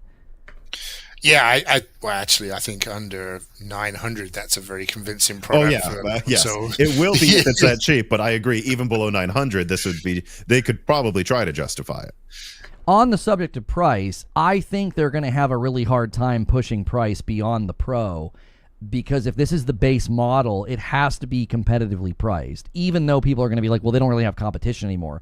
I still think there's a threshold you can't go beyond if you want mass market adoption or broad adoption. You can't have a base model coming into the market at that, at that $700 or $800 price. I just don't think so. Yeah, absolutely. Yeah, it's a massive uplift. It's going to be very well received, I think. And if the problem statement is how do we get people off their PS4s and Xbox One X's, then that's the way to do that with, just, and not to mention, right, we just ignored half the equation, which is not only is this 4080 performance, but like less power and a smaller form factor, and it just plug in and work. Like all of the advantages of console there, fantastic, very compelling product for console gamers. I don't think it threatens PC gaming as an ecosystem. No, it doesn't, and that's where I think this discussion really gets lost. I'll get to the super chats in a moment, but this discussion really gets lost when people think that that's what we're actually talking about. We're not talking about a threat to PC gaming or getting PC gamers to convert. This will be a compelling offer to all existing console owners. It will also be a very compelling offer to people who are not opposed to buying a PlayStation or a console in addition to their PC. There's people in here right now that did that because they didn't want to wait on Ragnarok. They didn't want to wait on Horizon Forbidden West. That they're not going to want to wait on Yote. This is a compelling thing to have something in the market that's putting out this level of fidelity on your TV. I want you to think about sort of the maximum performance and the maximum fidelity of televisions right now. They're talking about a device that's going to be able to give you that image quality and that performance the average person's going to think, I'm getting the most out of my TV with this device. How many PC owners have really nice TVs that'll feel like that's not a bad price and the games look incredible? Like, if they're actually into the gaming aspect, they're not into the tribalistic aspect of this. This is not a threat to PC. This is another way for PlayStation to cement themselves as a premier hardware option in the market. And we have it on very good authority internally. Their goal has been to close the gap with PC performance. And I think if they want to be competitive and compelling in the Chinese market, especially with efforts like the China Hero Project, this is how they're going to do that. They'll have something in the market that has shrunk the gap on PC performance, which traditionally was very difficult to do. That seemingly is becoming a little bit easier for them. But I think it really does put an X on the Xbox's back of, you better bring the fire, right? This is going to be a right, intense because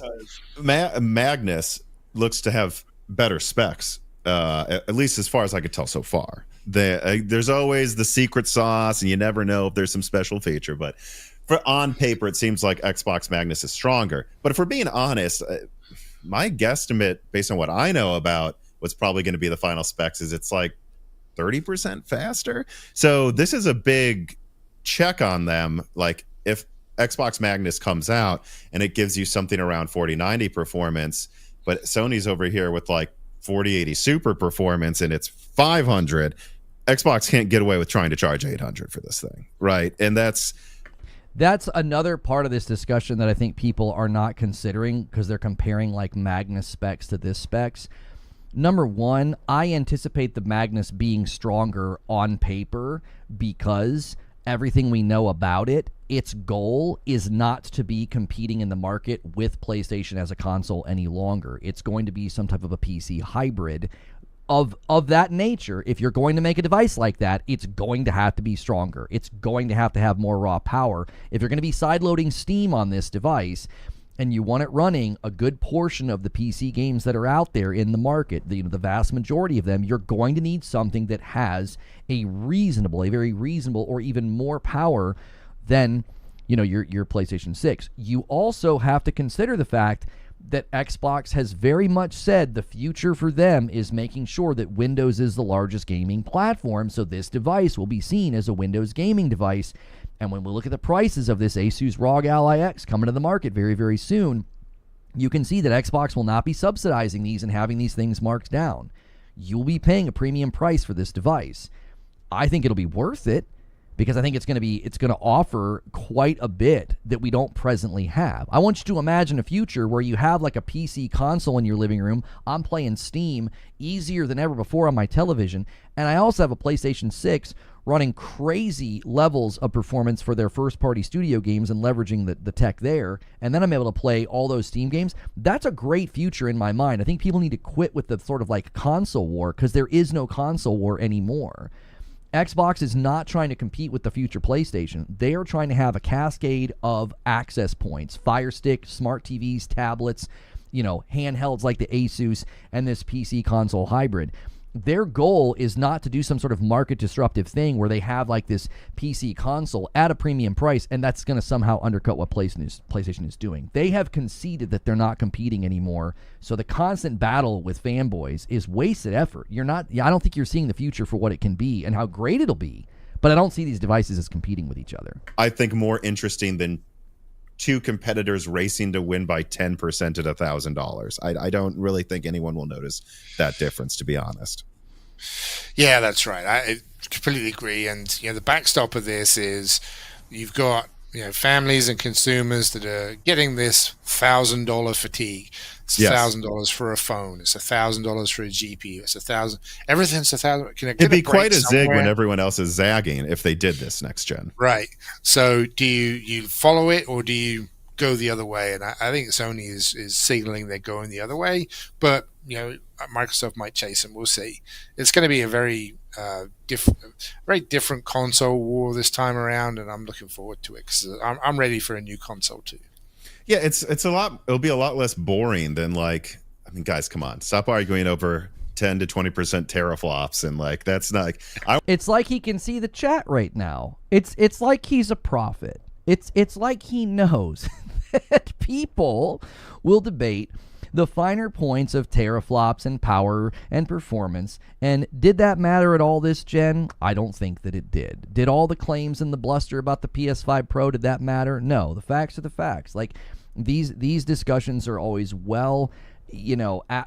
presumptive about what really truly matters. What matters is how this hardware is leveraged, and the Pro is showing that a lot of people had no idea what they were talking about, and the PS5 did the same thing. It showed that people had no idea what they were talking about.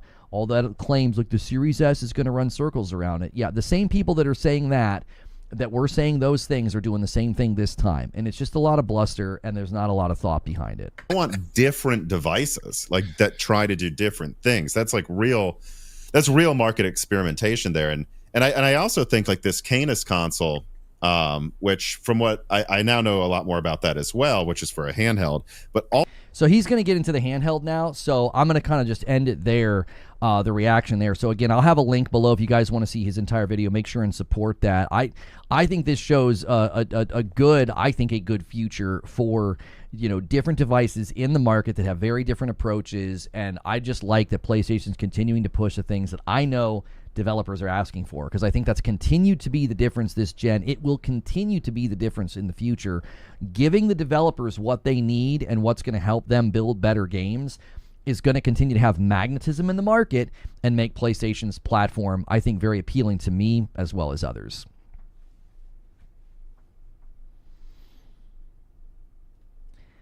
Okay, so I do want to watch the rest of that, though, about the handheld. I didn't want this segment to get too muddled into other topics. So let's keep watching. Also, I have to suspect they will sell a version that doesn't have a screen or battery and is just like a $299 budget console that kind of gives you PS5 performance, but obviously better ray tracing, CPU, whatever. A lot of people just still have 1080p TVs, too. Like, this is for we got that. Brand new. Like, if they could give you a next-gen experience for $299, well, there's this other one for $599. I think that would be greatly appreciated by households that, like you say, are so sick of everything new being $500, $1,000, $2,000. Like, this is... Hang on. Before we get into the handheld discussion, let me thank these super chats. Hassle Player with a $5 super chat says, PlayStation 6 focuses on being lean and fast, like the Flash, instead of brute power like the Hulk. Games will be better optimized for the PlayStation 6, while PC will have to brute force games. I think this is sort of a fair observation to make, that it's more about having something that can be, sort of well optimized for, because it's like a set piece of hardware with set pieces of technology. And developers are showing that they like to build for PlayStation. Like, I think that's very clear in the market right now. If you look at the number of games shooting for PS5 Pro enhancements and updates, and when games come out, the PS5 Pro enhancements are there. What does that communicate to you? That communicates that developers care about this sort of thing. Developers value this sort of thing. And I see this playing a role in the future. And so I agree with you. I don't necessarily think PCs are going to have to brute force everything, but PCs are always going to sort of be, I think, second on the pecking order. We're seeing that a lot with multi-plat releases lately, that the optimization is just not as good for PC. And that's unfortunate, but that's just been something that we've been noticing as a pattern. $20 super chat from Symbol the Rapper says, Lono, would you be surprised if the next Xbox came at like $1,000 to $1,500 and was only available via the Microsoft Store and not in retail? I think that's a little high, and I don't know if they would only sell it through their thing and not through retail. I don't know. If they're not going for like mass market appeal and mass market sales, you could be right. It looks like Magnus will have 3 SKUs, a $2 super chat tip from Kuehl. Thank you guys so much for those super chats and for all of your support. Very strong turnout now, about an hour into the show, when we start doing these reacts and things. So thank you for that. Make sure you're hitting subscribe. Subscribing to my channel is totally free, and hit the bell button. Now, if you use your Prime or your sub on the Purple platform, you'll get past all those annoying things that interrupt our stream. On YouTube, I try to minimize those as much as I can, but when you support the channel directly, you do get into extra content. So consider clicking join and pick Member Plus. It's $6 a month, and you get into a bunch of extra shows and content, and it does support me directly. So let's keep watching about the handheld here. All those people clinging to their PS4s they got for like $300, they're like, oh my God, finally, it's safe. I can now play the latest games. I don't feel like I'm getting fleeced. Yeah, for sure. And that $299 price point is the not top that I'm end. Promising it will be that cheap, but let's Right. say the die size is smaller than laptop APUs, like quite a bit. So Sure. it could be that cheap. Sure. Yeah, I mean, that's exactly where I was going. It's like right now you've got people buying $50, $70, $99 streaming boxes Mhm. and people plugging in laptops to make their TVs into streaming devices. Tarnished Targaryen, you're saying the PS6 will struggle in titles even more than the PS5. Can you demonstrate in the market right now all the titles that are struggling on the PS5? Also, what makes you think the PS6 will struggle? I think you're saying something that's demonstrably false. Like, I think what you're saying is not true. There has been no evidence that titles are struggling on the PS5. There have been far more titles this gen that have struggled to be optimized well for PC, and that's certainly a priority at the developers. That's not like a problem with PC. But where are you seeing evidence that there's been a bunch of titles that have quote unquote, as you have stated, are struggling on the PS5? I don't see evidence of that. Wukong FF16 and remake. Yeah, Wukong was a particular decision from the developers within UE5 to use FSR in a really bad way, so that's not an example of a game struggling on the PlayStation. That game also is doing the exact same use of that technology on the Xbox. FF16 did not struggle. Again, it was a creative decision at the studio to not allow dynamic resolution to exist outside of combat. That's not the actual console struggling. That was a decision that the developers made with how to leverage dynamic res outside of combat. They turn it off so frame rate goes down. And then the remake, again, I don't think the remake was struggling. That again was a choice at the developers. Like, I don't think there's evidence of games that have been coming to PlayStation that have been quote unquote struggling. Yeah, Wukong had its own issues on PC as well. They admitted in some of the documentation that we saw that Wukong was actually struggling to build for console. Fair pushback. Yeah, I don't think those are good examples. I think those are the only examples. I think Dark Taco, to your credit, those are like the only examples of major mainline games we could say that didn't run that well on the PlayStation, which I think is to the point that I was making. There are way more games that came out that ran great or really well on PlayStation. The PlayStation base 5, as the base PS5 as well as the Pro. Those are a handful of games that did not necessarily have issues with the hardware itself. Those were choices those companies made that I was frustrated by, especially within Final Fantasy 16. Those are the ones I could think of. Yeah, and I think, to your credit, those are the ones that we would point to as having not the greatest performance. Maybe we would also throw in Rise of the Ronin, but again, that was Team Ninja's first open world attempt, right? And it didn't have the greatest frames per second performance in the open world. But outside of those games, everything else that has come out this gen has looked and ran very, very well on PS5. So I just don't think we have evidence of what that person, said in chat. And I mean, I suppose we're going to wait a long time for their explanation. Tarnished Targaryen, you still have not answered the question. I'm not talking about performance. I'm talking about the amount of exclusives released and their quality. The amount of exclusives released and their quality, again, can you give me an example of the games that have come out that were exclusives that had bad performance? Are you talking about Stellar Blade? Are you talking about Helldivers 2? What games are you talking about? What games are you talking about? We've had plenty of exclusives. I added up all the exclusives the other day for somebody in a comment on YouTube, and the average was around 3 to 4 exclusives a year. The PlayStation 5 has averaged somewhere between 3 and 4 exclusives a year. How is that not enough? I don't understand. If you add all of them up, if you go from Demon's Souls Remake to Returnal to Ratchet to Gran Turismo 7 to Horizon Forbidden West to God of War Ragnarok to Astro Bot to Helldivers 2 to Stellar Blade to Rise of the Ronin to Grand Blue Fantasy Relink to Final Fantasy 7, Rebirth, you go all the way into get a Spider-Man 2, and then you got Death Stranding 2, and then you got Yote, and then you got Lost Soul Aside. If you add all of them up, I probably forgot some. There's been roughly 3 to 4 exclusives a year. That's been the average. Yeah, there was 10 exclusives alone just in 2024. What exactly are you talking about? Again, I feel like these discussions happen and people say things that they heard said somewhere else, and you haven't fact-checked it. You haven't actually analyzed what you're saying. I'm serious. There's been an average of 3 to 4 exclusives. You definitely forgot some? Yeah, there's so many that I forget them. I genuinely want you to list, what are all these, number one, where are the lack of exclusives? They've had plenty, and they all run really well, with the exception of a couple, like FF16, outside of combat, I'll grant you, performance mode was disappointing.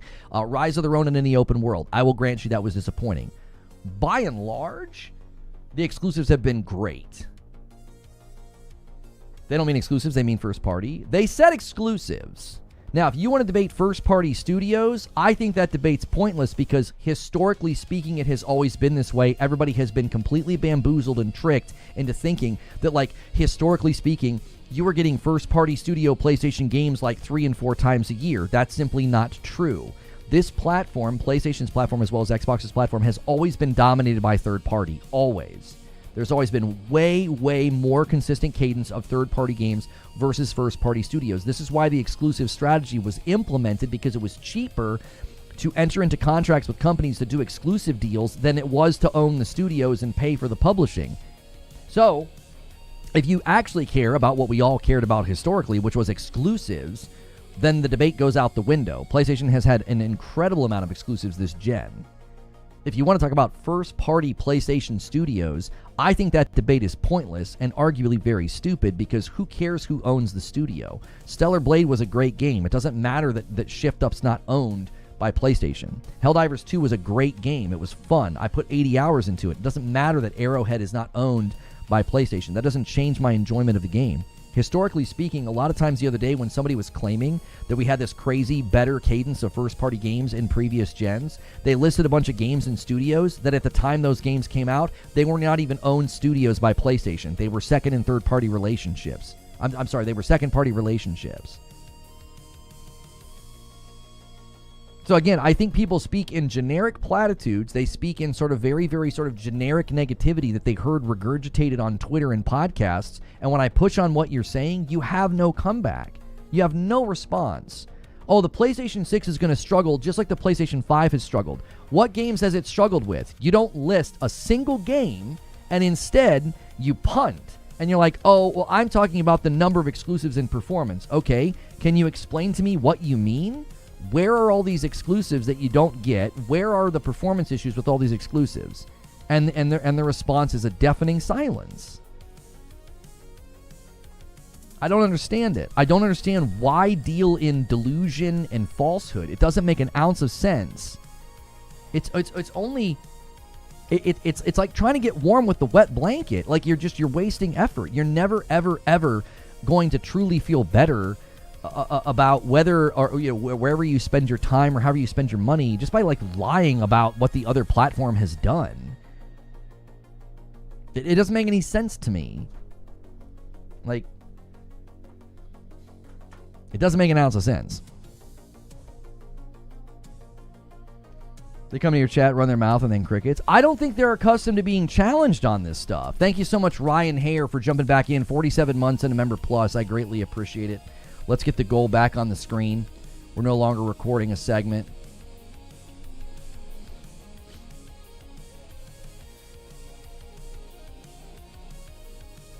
When did I say the PS5 had bad exclusives and that had bad performance? There's this wonderful thing called chat history. So you said that the PS5 was going to struggle, just like, you said the PS6 was going to struggle just like the PS5 struggled. And I was like, what are you talking about? Can you demonstrate with games in the market where the PS5 has struggled, right? You said, I'm not talking about performance. I'm talking about the amount of exclusives released and their quality, okay? So forget performance. You said, when did I say the PS5 had bad exclusives? Your previous sentence seemed to indicate that they did not have enough, the amount of exclusives, and their quality. You spoke to the number of exclusives and their quality. How are we not supposed to deduce from that you're claiming they've had bad exclusives? You don't even seem to understand your own argument. Like, the literal last sentence that you typed strongly indicated that you thought there were not enough exclusives and they were not at a good quality. And now you're saying, well, where did I say they have bad exclusives? I don't know. Maybe read the previous sentence that you typed.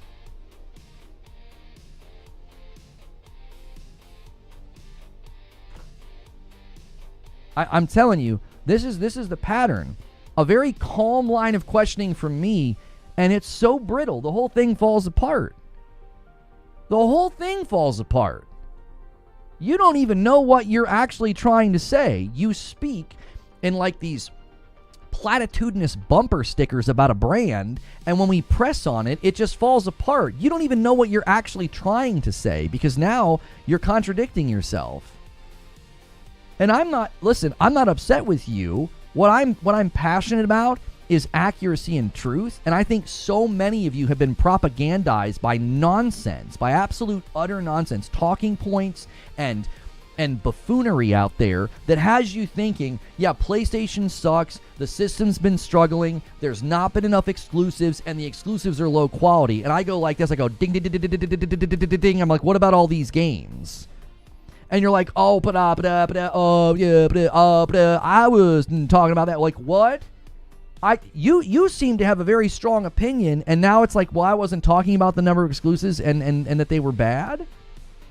Well, then what were you talking about? Because that seemed to be what you were trying to claim. Now, if that's your opinion, not enough exclusives, and the exclusives haven't been very good quality, then own that opinion and argue for it. It doesn't even seem to be your opinion. It seems like you were just parroting something. You're allowed to look at games like Stellar Blade and Ronin and all the games I listed. You're allowed to be like, I don't like them. I don't think they're that great. That's fine. You're allowed to think that. That's why I always ask, like, what games are you talking about? There's been so many exclusives. They've been such high-quality games. What are these games that you're talking about? Because it usually, typically, to me, is somebody who either hasn't played them or you're just regurgitating something you heard somewhere else.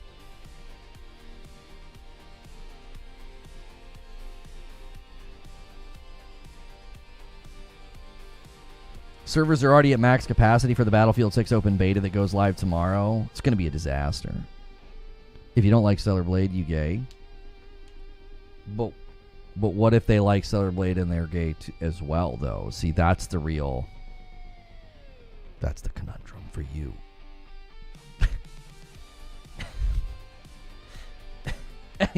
Anyway, let's go back to what Moore's Law is saying here about the handheld. And this would, quite simply and neatly give you like a reason to get rid of both of those. It's great for streaming. It's a modern protocols. It's got all the games. So now, you can even envision there's one room that's got the full version and another room that's got the light version. And, depending on where you are, what you're doing, you're moving around with your gaming and that kind of stuff. I think that's definitely a thought process that's in their minds, especially as, maybe college kids don't want to take the big console back home for the weekend. They just take the little one, right? So it's already there at dad's house. So there's a lot of ways that you can play this top-bottom strategy to have a really good market approach. Because if you've got that lower-end one, it helps prop up the price of the top one. Because anybody who says it's just too expensive, say, well, have you considered the cheaper one? It does give you a lot of these features, but not all of them, So then the handhold thing is, a separate conversation again. I don't know if I think the handheld, thank you, Joker Quinn, for a gifted member. I don't know if I would necessarily agree with, and this isn't really the crux of what he was saying, but kind of what he was intimating there is that, like, the handheld would be there as, like, a cheaper option.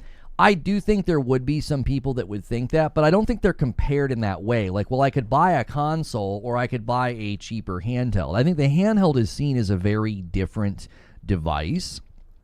I also think the handheld is primarily targeting markets and demographics who want to game on the go. Because especially in the Asian market, especially in the Japanese market, Sony is sort of notoriously not as strong there as they are in Europe and America. And so they could get, I think, better saturation, better penetration in that market with a gaming on the go. Now, I don't know if the Chinese market is like that. I think the Chinese market's more dominated by PC, just from my limited research on this. But that could also help them in Chinese market, Korean market, some of these places where people are more apt to buy a handheld device to take with them. Like 1 in every 4 people in Japan have a Switch. Like the population of Japan and the number of Switches, the Switch 1, the number of Switches sold in Japan is absurd, right? The saturation is very, very good. So that could be part of the goal there. I don't necessarily know if PlayStation's like, well, we want to make sure we have a handheld as a low-cost option. I don't think most people make that decision. Well, I want to save a little bit of money on the console. I'll buy a handheld. Unless, of course, it can be like plugged into the TV or something. But even then, I don't know if that's the comparison a lot of people are going to make. Dark Helmet writes in and says, if the PS6 does achieve 4K 120 for $600 or less. Do you think that makes PC gaming in trouble at all? Like, how do you think AMD is planning to position Radeon next to that?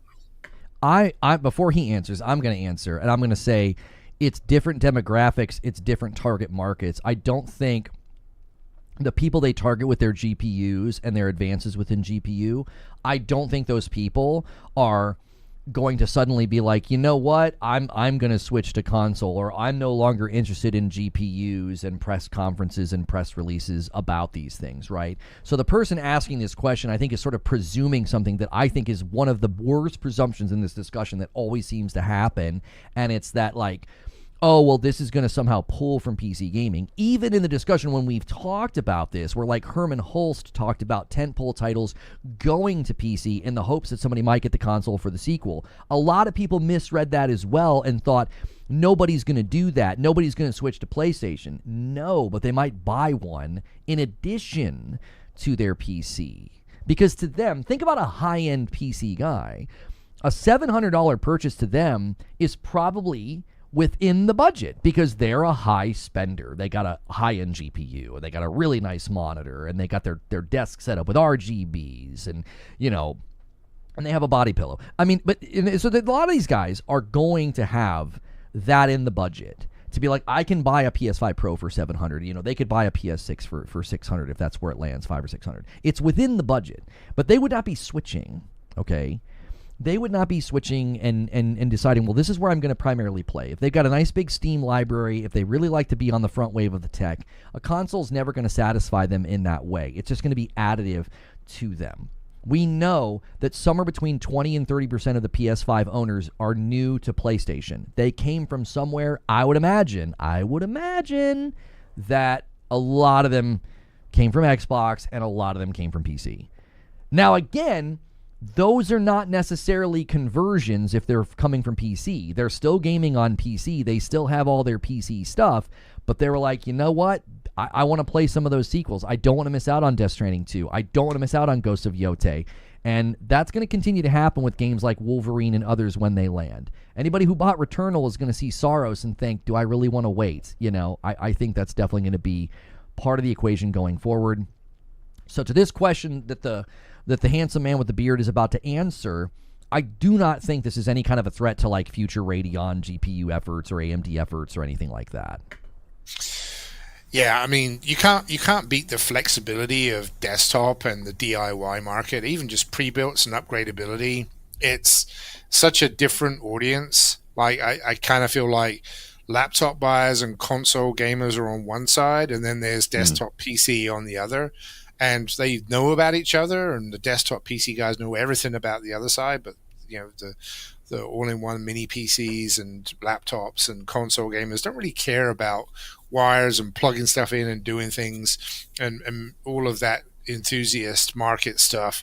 So I think, you know, there's still a vibrant market. It's been shrinking, but I think this will kind of rejuvenate it, right? Because like I said, there's always these people that want to say, I can build better than what you can buy off the shelf. And then there's ones that are like, I built it better than you can build it off the shelf. So I think that's going to continue on. How AMD positions it is really going to be about the flexibility.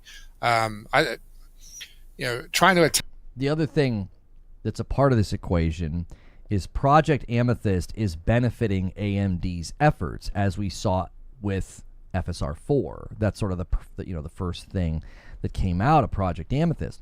So this is a symbiotic relationship. This is never going to be a cannibalistic relationship where like advances and a PS6 or a PS6 Pro comes out and, you know, the work with AMD, oh my gosh, this is such a threat to future GPU sales and PC. No. It's a symbiotic relationship where AMD is benefiting as well. They're going to have newer and better things within machine learning, within upscaling, within these things that they utilize to get more out of the raw power jumps that there are going to be more moderate probably in the future, as we're seeing that, like, you know, the raw power jumps are not quite as significant. We're getting depreciating returns, so they're going to lean on things like, you know, frame gen upscaling and things like, technology like this. It's sort of leveraging the machine learning and the AI stuff that they are heavily invested in with Sony. So this is never going to be a cannibalistic relationship where like all of a sudden PlayStation walks out into the market and makes things difficult on AMD or Nvidia or the PC market. We also know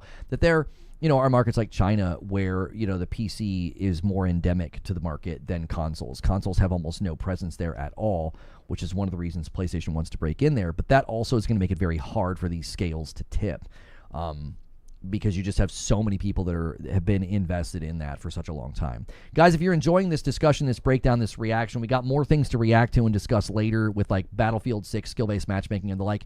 Do me a favor and try to get us to 300 likes. We're only like 40 likes away. And let me just make sure I'm not missing anything on the purple platform here. No, we are still rocking and rolling over there. No hype trains or anything like that I've missed.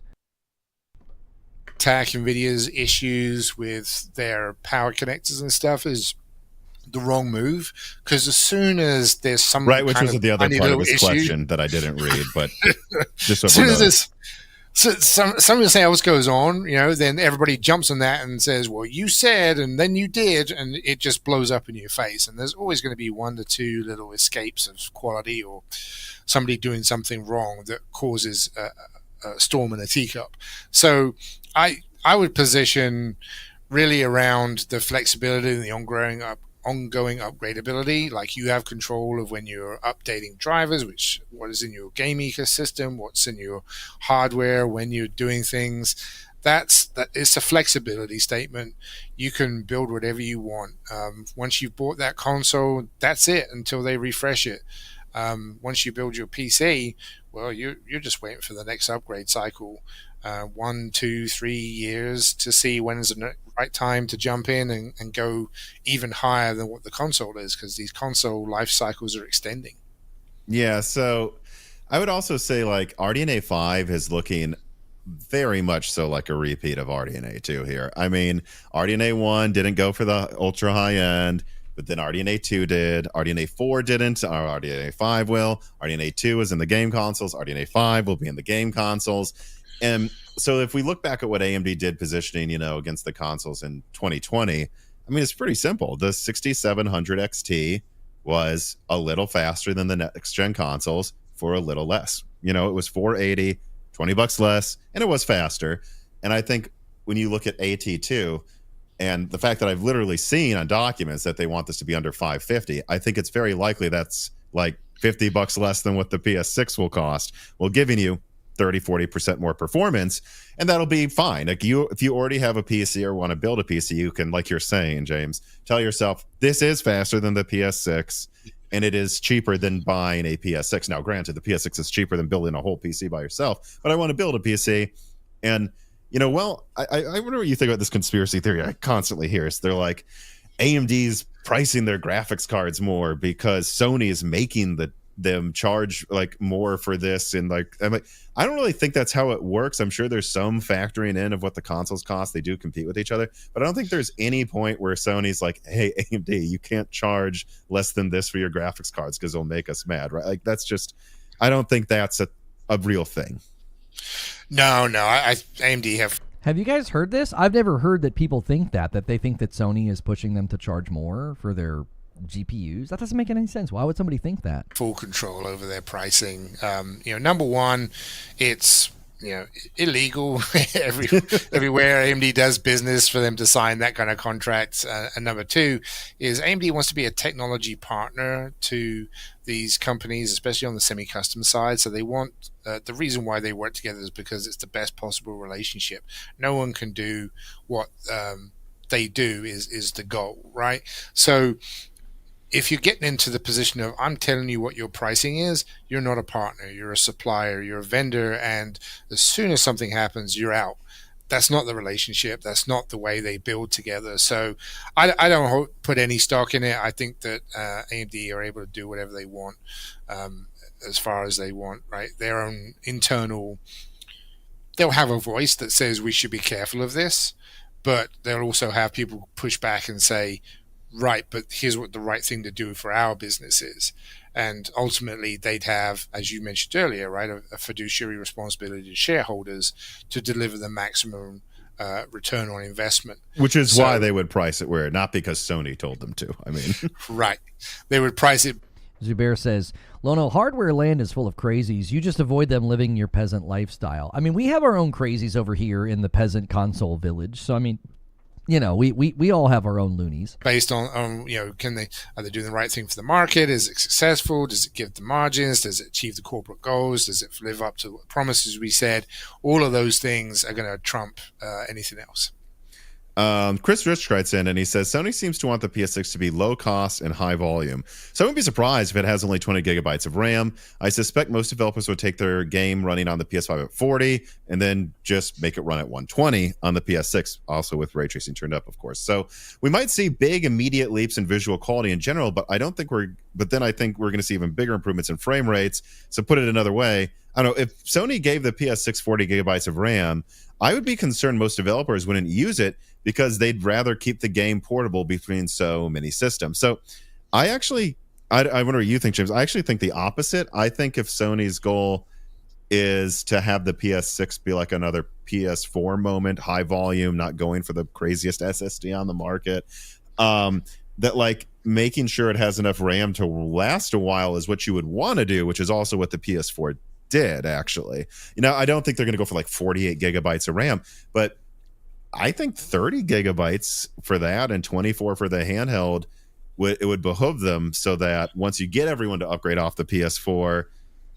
Behoove. I've always said it as behoove.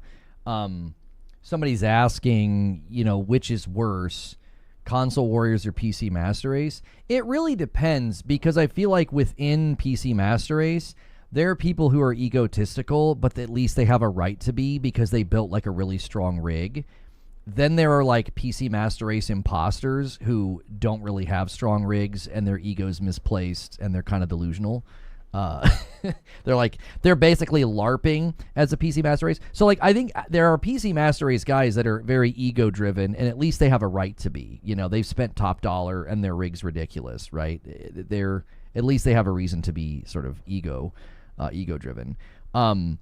But the guys that LARP as the PC Master Race, they're the ones that are a bit odd. Within console, they're like console warriors that like really like their brand and defend their brand.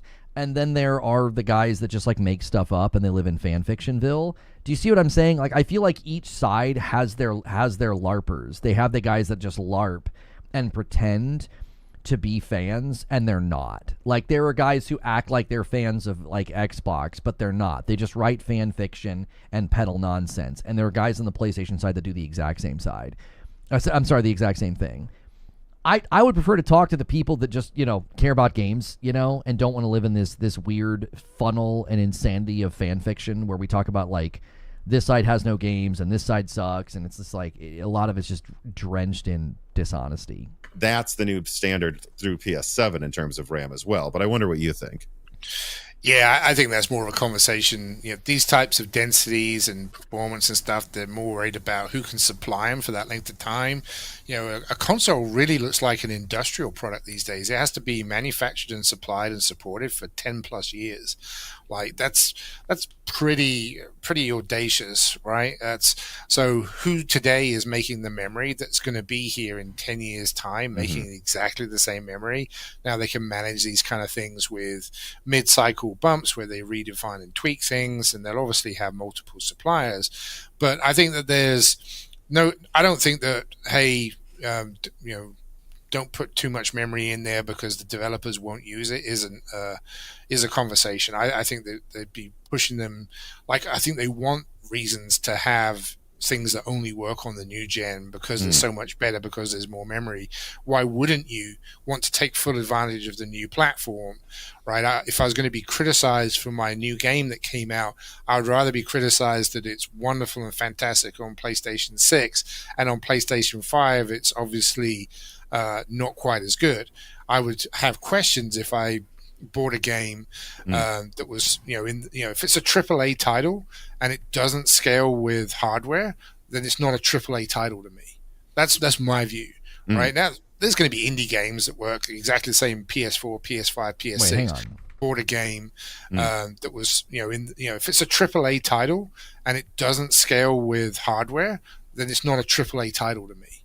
That's I actually my think hang on, I don't want to get in pause like that. I think that's a fair take that, like, if you come out with something that's like not leveraging the new hardware, then is it a AAA title? That's obviously his own sort of personal definition. But I generally agree that the idea of if a game comes out and doesn't leverage the new tech and kind of push things, that's obviously going to be disappointing to any of your early adopters. And I think the developers from, PlayStation's own studios to those who are third party, I think they've done a rather consistent job of leveraging the new tech.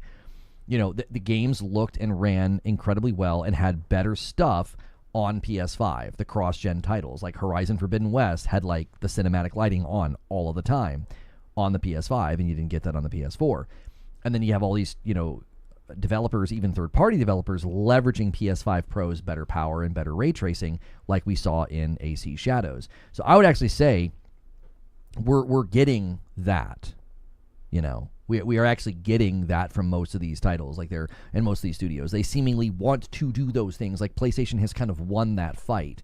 They've won that, allegiance of developers to say, we would like to leverage the new tech. We would like to have the good stuff. We want our game to look as good as possible.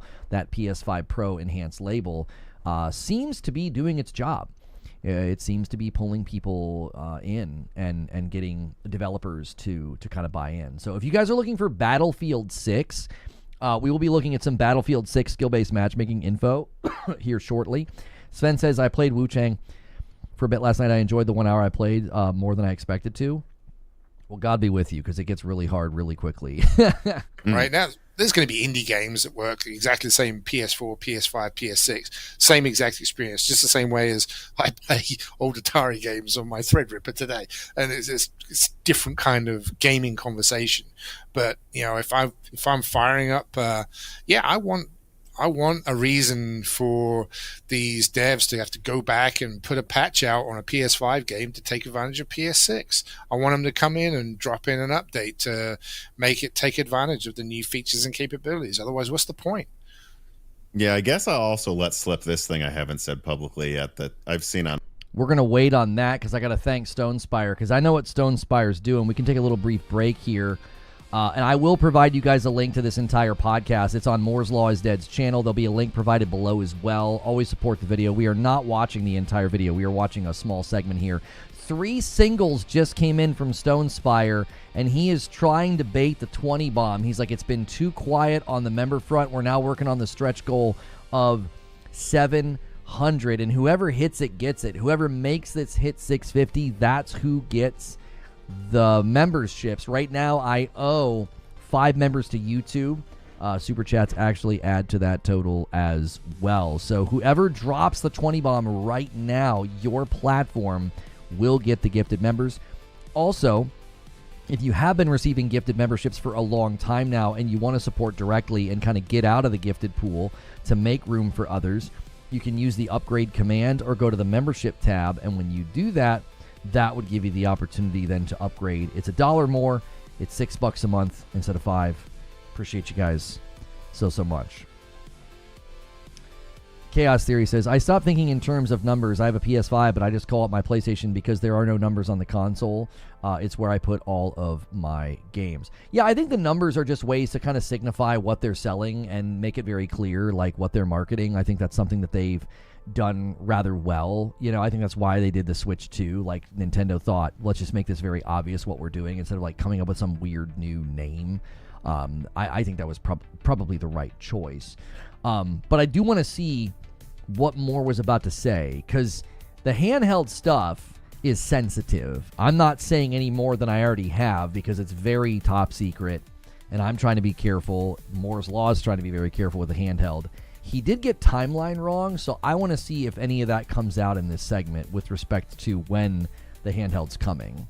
A document that PlayStation Canis, which is the handheld APU, goes up to 48 gigabytes of RAM. Now, up to is doing a lot of heavy lifting there, but they're not going to go with 48 gigabytes, guys, in the handheld. But I mean, the fact that they're even calling that out means that they are thinking at least of going much, much, much higher in the amount of RAM that they would give you.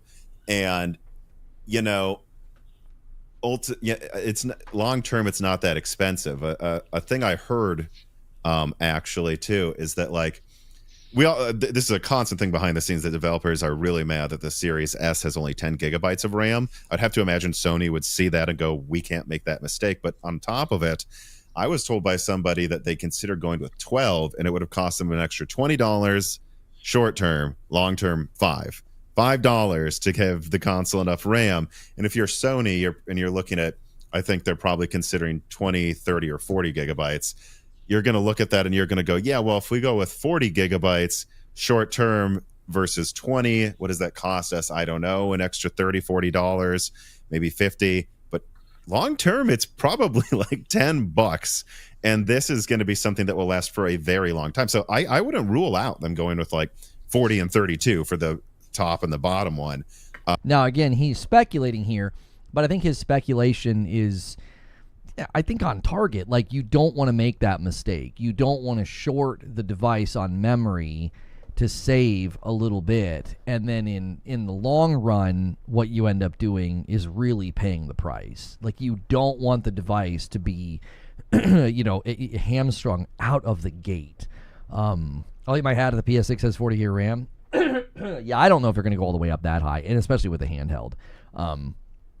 But I do think that's got to be part of the discussion, that they're considering that particular potential bottleneck and what that would do to the device. Like, you would basically sentence the device to death, like, from moment one, if it doesn't have enough RAM, because you're just going to make it to where nobody can really drop performance and optimization down enough. You know, the low power mode on the PS5 is certainly, going to lead to, hopefully, some good results of playing something sort of, natively on a handheld. But I don't think they're going to make that mistake. That has been a huge aspect of this gen and what that did to that entire platform. I think we're going to sort of get an autopsy in a couple of years, and we're going to learn the real reason why Xbox studios were struggling to get games out on time, the reason they were having to delay things, the reason that games were coming out at 30 FPS.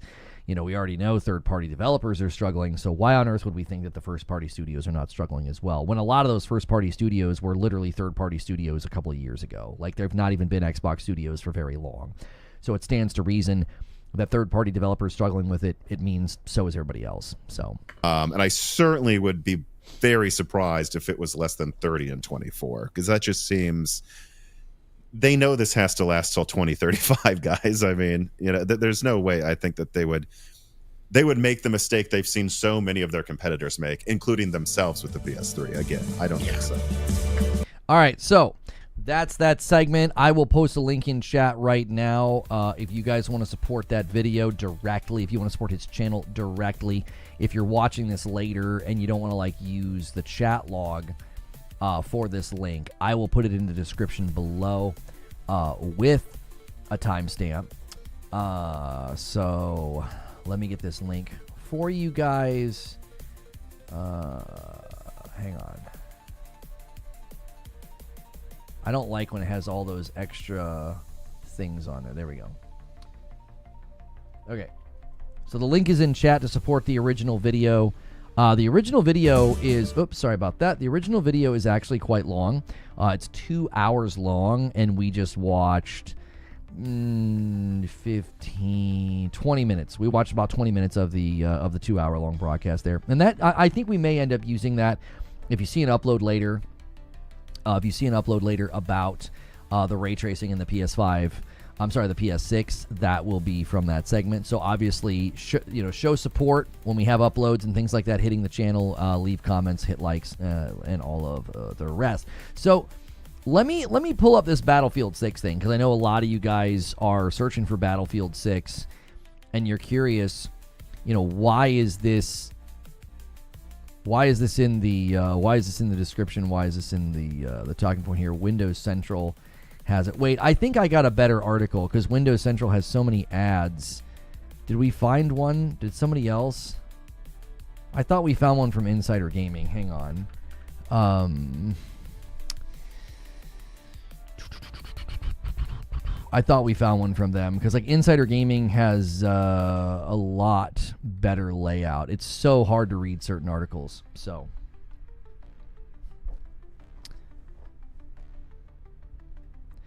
a lot of people are curious about skill-based matchmaking in Battlefield 6. I told you guys we were going to talk about this. We're going to look at this. I've got an article here because this is always a discussion that comes up anytime Call of Duty or Apex or Fortnite or any game is kind of like in the headlines. Everybody's sort of asking the question, like, how bad will the skill-based matchmaking be? I have said, and I'll say it from the outset here, I said it earlier in the show, that skill-based matchmaking is an economic choice. A lot of these studios are doing skill-based matchmaking not from some weird principled position or like ideological position. It is an economic decision. They run pure, data and research, and they determine what they need to do to get the highest amount of engagement and return engagement. And you don't get that from people who constantly lose, okay? So we got an article here from Insider Gaming about this. It says Battlefield 6 will have skill-based matchmaking, but will be different per game mode. Now, you might be asking, why is that? Well, the game modes are very different. If you're playing Team Deathmatch and you lose 10 times in a row, that's going to be a significant problem. If you lose a bunch of games in a row in Conquest, that's very different. I think you can have a lot more fun in a Conquest mode. Even if you're on a bit of a losing streak, you can still have a little bit more volition and a little bit more player agency when you're playing a game like that. You're not just sort of like running to the same choke point and dying to the person who is better. Now, it says here the news comes directly from EA from a press briefing during Battlefield 6 multiplayer reveal event where they broke down how skill-based matchmaking will work in Battlefield 6. Now, Charlie Intel's the one that kind of broke this. So here it says that we've got skill-based matchmaking in Battlefield 6 will focus on 4 key areas: ping, player's location, server availability, some skill factor. Now, obviously, those that would like just pure ping or connection-based matchmaking, I get where they're coming from. I tend to think the same thing. I tend to think, listen, I'm okay getting shellacked every now and then if I know that it's just luck of the draw and that I'm primarily dealing with a connection-based matchmaking sequence. I've also said that like ranked and unranked is the best way to do it because ranked should put people against players within their rank, so if they're not wanting to play all the like really hardcore players, right? So I think that then you could have just pure ping connection-based matchmaking for those who don't want to go into ranked and just want to kind of like let their hair down and go with the crazy. Player location is incredibly important, so is server availability. This is where skill-based matchmaking can kind of break things, and we've all had that experience, that it determines that you are on a win streak or that you have done quite well, and it starts putting you into games where the stinking connection quality is terrible, and you don't want the integrity of the match and the connection quality to suffer because now it really doesn't matter who's winning or losing. You're not even really playing the game in a good way. That's like a degradation of the player experience. So the hope would be that this is a hierarchy and not just a list, right? Like ping, player location, service, like skill factors kind of way down here. Now, they say here, it was said that matchmaking factors will vary based on each game mode and player counts. Obviously, when you have 32v32 in a Battlefield 6, dose of gameplay, you can't really do this perfectly. I think 32v32 modes, like the bigger modes, Conquest and the like, they're going to have to really focus on team balancing more than skill-based matchmaking because that's just so many people in a game. You obviously don't want like 25 people on one team that's really good, and then the other team's got 25 people that aren't so good. Somebody in chat saying in Conquest it's trying to balance 64 players. That's well stated. It's like that's so many people. You couldn't possibly do, well, everybody in this server is the same skill level. I think that's absurd. I think that hopefully they would lean more on team balancing within the larger modes. It's unclear precisely what this means. They continue here when it comes to different game modes and player counts. It seems like there will be both general skill-based matchmaking system before entering the game and team-based matchmaking system too, okay? But is it team-based matchmaking is the question. EA previously weighed in on the discussion around skill-based matchmaking in Battlefield 6 in April of 2025, specifically regarding team-based matchmaking. Now, back then, they said that skill-based matchmaking would be used to make more balanced teams, rather than implementing a strong skill-based matchmaking across the entire band of players, although some skill is now required for matchmaking before entering a server. Right, because obviously you're going to have people that are so far down on the skill spectrum, you almost have to do something with them, because they're just not good enough to like hang with like just basic mediocre average players. So you do have to have some skill level involved there. But I do think the balancing of teams is the right approach here. As long as the 32v32 is not so heavily slanted, it should turn out to be a very fun game, because there's only so much you can do. If you have a squad of gods, if you got like a god squad in your server, they're going to be able to make plays, they're going to be able to move and navigate the map in an efficient way, but they are not going to be able to by themselves turn the tide of a match. Now, you go into a 6v6 environment and you got a god squad against a bunch of Randys, we know what happens. Okay? We know what happens. It's a threshing floor. It's a disaster. It's a shellacking. David Serlin, one of the lead producers for Battlefield 6, he said on the matter back then that we need a skill value to make balanced teams, no matter the ranges of skill total on the server. See, what he's speaking to is they actually have to have some measurement of skill. Because if you don't have a measurement of skill, how on earth do you ensure that you don't have like 25 gods on a team and 25 potatoes on a team going in and fighting, right? So team balancing is only possible if at some level you are measuring skill, right? Now, somebody in chat is saying long sight lines and dying from any direction, there's more room to make plays in people. Right.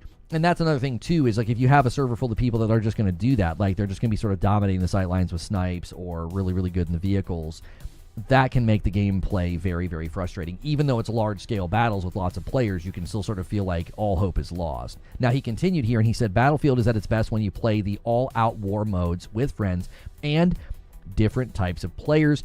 We do not want to limit that. Notice what he's saying here is that it's at its best when you're playing the all-out war modes.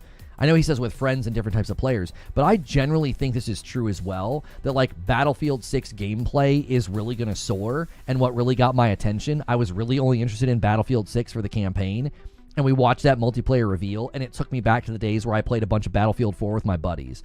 The bombast, the explosions, all the chaos. It looked really, really appealing to me, and typically these types of games don't. Now, obviously, this would be like a weekend romp, you know, community game night kind of thing. I said it reminded me of Helldivers 2. Not that they're similar at all. What it reminded me of, just like a knock-around game to play with the boys. That was the vibe I got from Battlefield 6. Insider Gaming continues here and says, so it seems that although skill-based matchmaking is going to be in Battlefield 6 before you enter the match, there will be a second matchmaking server side to balance out the teams rather than throwing all the sweatiest players into a single lobby. Well, for the moment at least, that's what's being said. I would argue that you don't need to do team balancing if your skill-based matchmaking is really rigid. You know, if you're putting all the sweaties in a lobby and all the potatoes in a lobby, then you don't really need to do team balancing. Team balancing almost presumes there is some level of flexibility and elasticity to the skill-based matchmaking, or else you wouldn't really need team balancing. So I think the team balancing does kind of give credence to what they're saying, that like they're not just blowing smoke. Now, continuing here, because skill-based matchmaking is such a hot topic, I'm sure EA will clarify further as the release date approaches, or folks will data mine information with the upcoming Battlefield 6 beta. What are your thoughts on this? So yeah, I'd love to know y'all's thoughts on this, because you know my brief thoughts have always been skill-based matchmaking is the worst for those of us in the middle of the pack. I am good enough. I've played enough shooters. I've been playing shooters since the very first one, Wolfenstein 3D. I played far too much Call of Duty, and I am proficient enough in the average shooter to put up moderate stats, a 1 KD, a 1.5 KD. That leads to skill-based matchmaking whiplash. You put me in a server, I beat people who are much lower skill than me. You determine that I should not be around those players, and you yank me into lobbies where people have like double, triple, and quadruple KDs, and now I'm just cannon fodder against people that are like bunny hopping, drop shotting, and like flying around corners. You know, you're in the lobby with the guys who are very, very good, and hats off to those people. They play a lot, they get good, and they should be rewarded with matches where they kind of get to shred me up. That's okay. But when that's the whiplash, when there's no real in-the-middle experience where, like, I'm just kind of laughing and having a good time and putting up moderate stats, you sort of feel like you're being punished for being, like, a decent player. I feel like decent players or average players are the most punished by skill-based matchmaking. I feel like the players that are, like, high skill level, it's not that they get punished, it's that they just get exhausted. It's not that they're getting thrown into lobbies where they're getting beat and having a bad time and going negative. It's that they get worn out by it. They feel like they're kind of in a sweat box all evening, almost like they're in like a tournament or something. So like they're able to kind of rise over that crest and still get good kills and still have good games, but they end up feeling like they're kind of wrung out like a rag. Then you have all the potatoes at the bottom. They're just sort of protected. They're kind of in the bot lobbies. They're in the lobbies that are probably getting padded and filled with bots. They have indicated, by the way, Battlefield 6 will have bots to fill lobbies if they don't have enough players. So on this subject, I do think that many times people get lost in the shuffle and lost in the sauce of the debate, and they'll say, well, you just want to stomp on noobs. I don't think getting a 1 to a 1.5 KD in a match is me, quote-unquote, stomping on noobs, roughly getting 1 kill every time I get a kill. To describe that as stomping on noobs, I think is absurd. I think people assume that because I'm a streamer that, like, that's what I'm wanting to do. It's like, I want to get a bunch of montages and get, like, a 3.0 KD. No, I want to be able to laugh and have a good time with my buddies and maybe put up decent stats, as opposed to going negative and feeling like I'm just, like, cannon fodder in some, hardcore player's montage. I think that's mainly the issue that I've always had with it, is that it corrupts my ability to enjoy the game because you're treating me like I'm at a much higher skill level than I am. And even the comments that I always get from people on this subject is like, they talk to me like I'm some no-lifer who wants to build a montage. It's like, I would just like to laugh with my buddies. That's why Helldivers struck such a chord with people, because it's just a knock-around game. You could play with your buddies and you didn't have to worry about all this stuff. So hopefully Battlefield 6 gameplay and Battlefield 6 skill-based matchmaking can kind of nail a good balance here. Because, as Corey's saying, I hope they incentivize playing the objective. That's another thing that commonly came up in Battlefield with my friends back in the day, is like, play the OBJ, like, go to the objective instead of worrying about your KD. Like, people sitting up on hillsides and mountaintops and rooftops going for snipes instead of going for the OBJ, they'd lose like 6 games in a row, but they wouldn't care, because their kill death looks really good. I think your scoreboard is probably your strongest asset to getting people to play the objective. Like, you rank people, you reward people. As you're saying, the word incentivize is the right word. You want to incentivize player behavior. That's one of the best ways to sort of dictate or organize player behavior around a thing, is through incentivization. And I think they could obviously do that with a game like this. Like, that if you're getting to capture points, if you're defending capture points, that is going to be, it should be rewarding you with way more points and ranking you way higher. Now, you got to balance this, though, because if you have support class players who kind of sit back and don't do that and do the snipes and do those supporting roles, they need to be rewarded as well. It kind of all has to work in tandem. So, assists on defense or assist on capturing would need to be calculated if somebody is, sniping within the vicinity of a capture point or things like that. So, like, that's all, I think down into the minutia of the game. But I think from big picture, it does sound like they're talking about skill-based matchmaking from a good place. We're just going to have to wait and see if they pull it off. I hope they do, because, man, oh, man, it's always fun to have those knock-around games where you're just kind of playing with the boys and not having to worry about, sitting in a sweat box all day.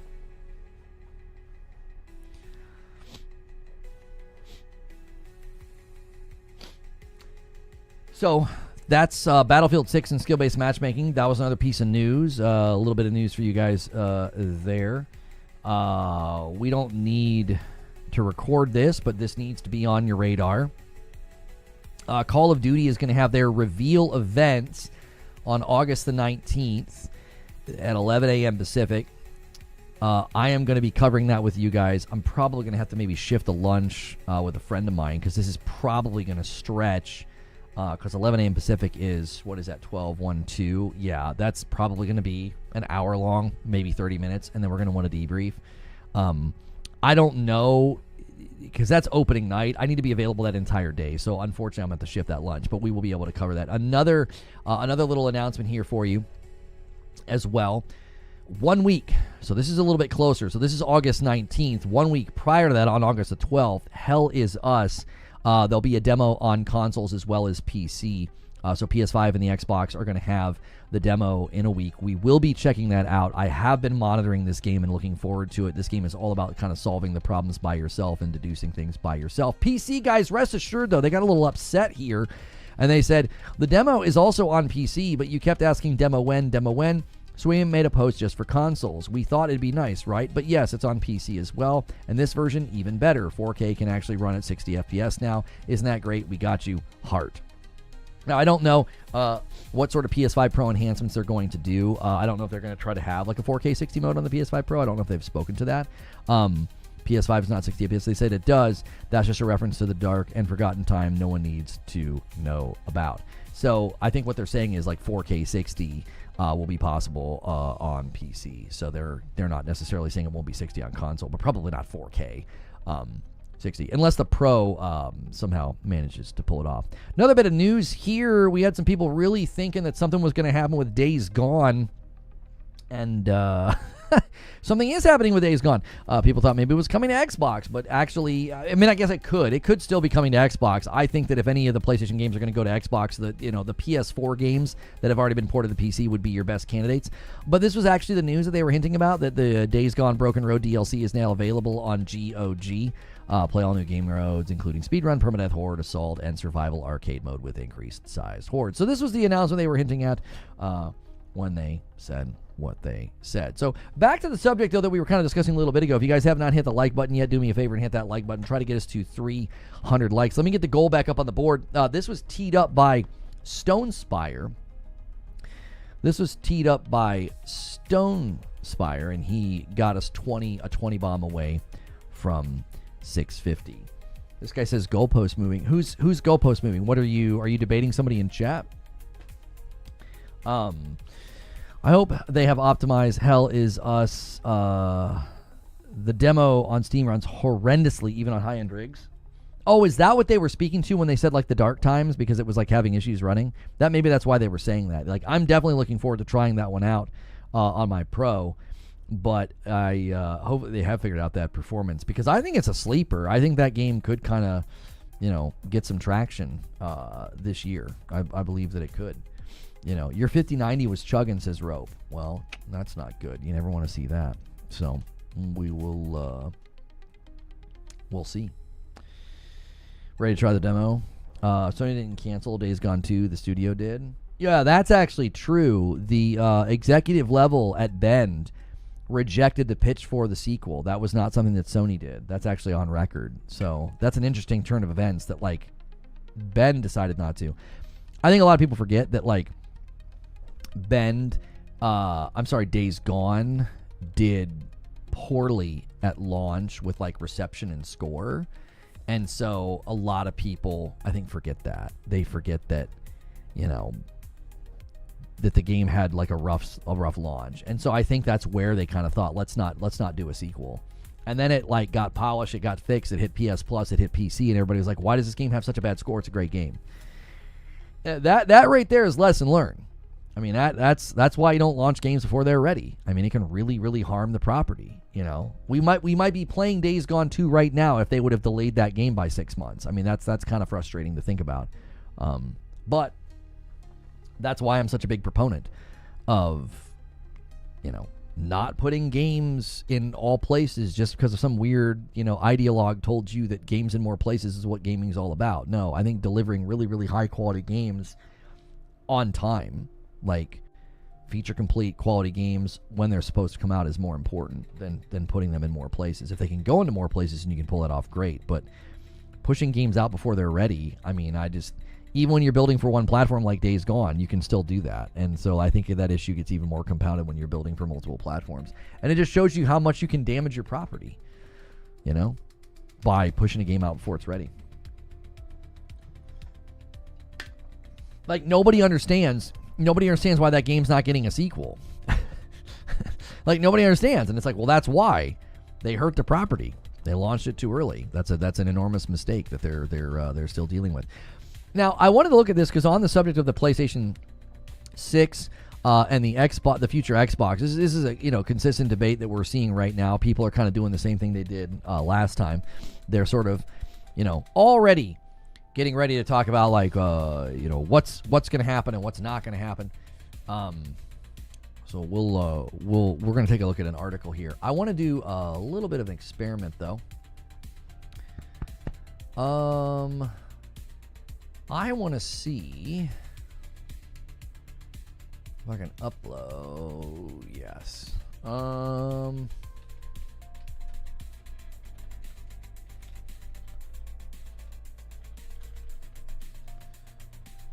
Okay. I think I can upload while I'm streaming, and I don't think it causes an issue with bitrate. I don't think.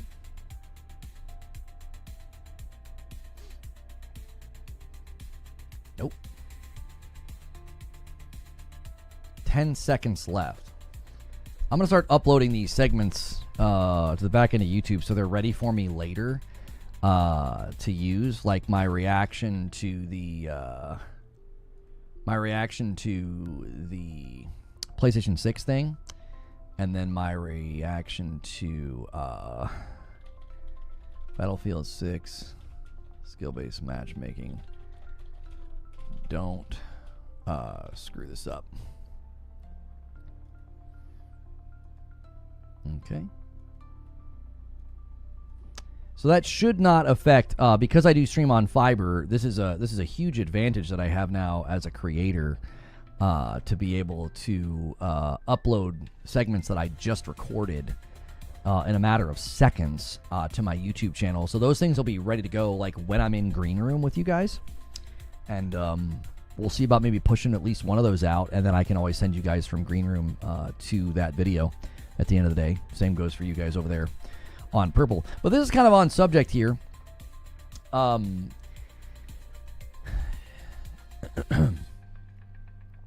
There's already a lot of debate brewing about this subject, about like PlayStation 6 versus the Xbox Next or Xbox Magnus. And WCCF Tech kind of put together a little performance estimate that I think kind of speaks to this. I do think a lot of this discussion gets lost in the sauce of like not considering that raw hardware and raw stats don't mean much until the devices get into the public's hands. I mean, there was a lot of talk about how Xbox Series S was going to run circles around, it was going to run circles around the PS5, and the PS5 wasn't going to be as good. I mean, there were so many statements made about these devices before they came out, and all those statements ended up being false and wrong. So we need to be very, very hesitant about putting a lot of stock into these predictions. But I do want to look at this article, and we'll kind of see where it lands, kind of react to it. I'm curious what you guys think as well in the live chat. Like, do you think... I'll put my cards on the table. I think the Xbox Magnus will be stronger on paper because what it's setting out to do is to be a console PC hybrid, so it's kind of having to be stronger. I think the PlayStation 6 is more going to be focused on a more moderate jump in raw power, leveraging machine learning, AI, and their Project Amethyst relationship with AMD, giving the thing a little bit more boost. We have a video about ray tracing and a discussion about that as well from Moore's Law. So let's take a look at this here. From WCCF Tech. It says PS6 performance estimate puts it around a 9070 XT level, while Xbox Next is around an RTX 5080. RDNA 5 has more features than Blackwell.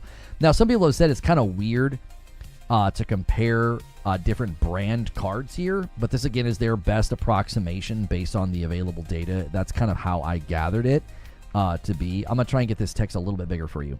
So it says, leaks about rumors and performance of the future of the PS6 console have significantly increased lately. Last Friday, YouTube Moore's Law is dead shared estimates of the PlayStation 6's rasterization performance, suggesting that it would be 3 times as fast as the base PS5, which would put it around NVIDIA's RTX 4080.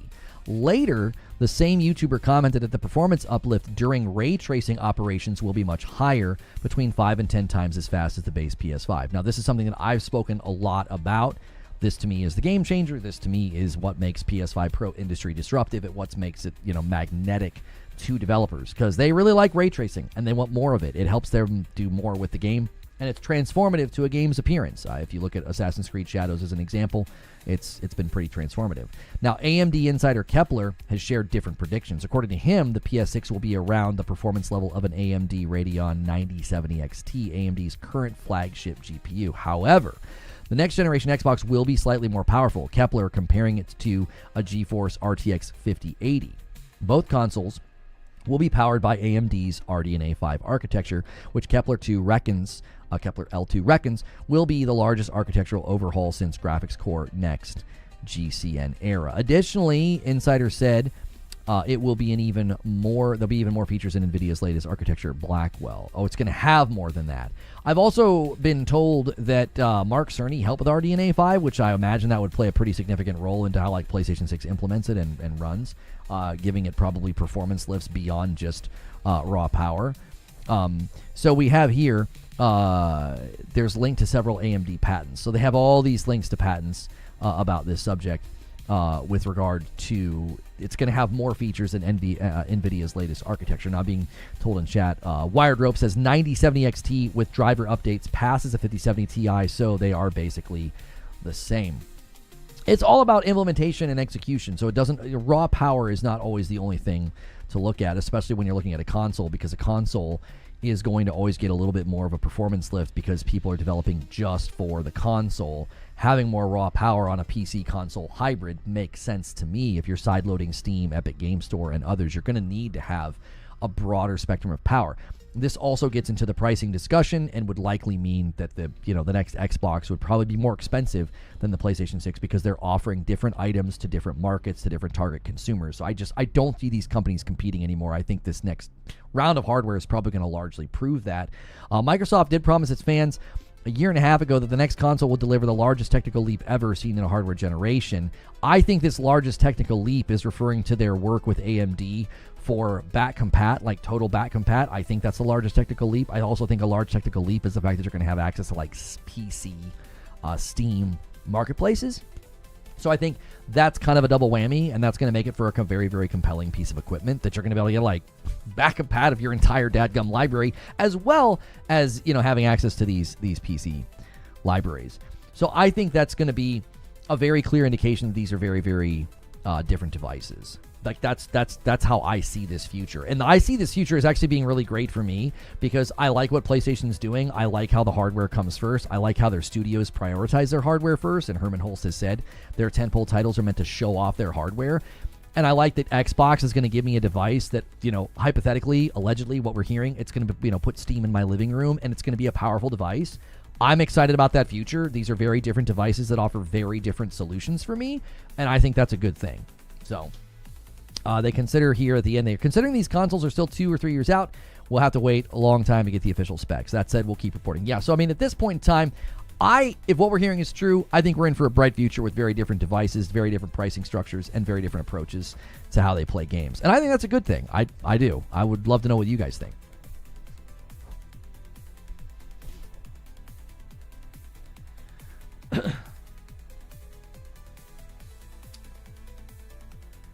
I wonder if Xbox is still going to charge to play online, saying it's a hybrid now. Definitely not 4K on console. I don't know why console took 9 years to get the demo. Oh. What are you talking about? Are you talking about the... Hang on.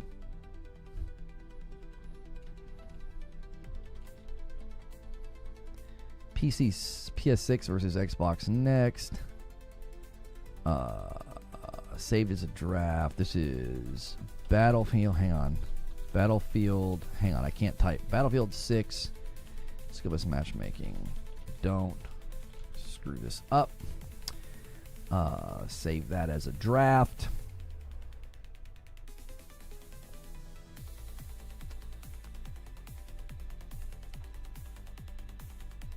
Saved as a draft. Boom.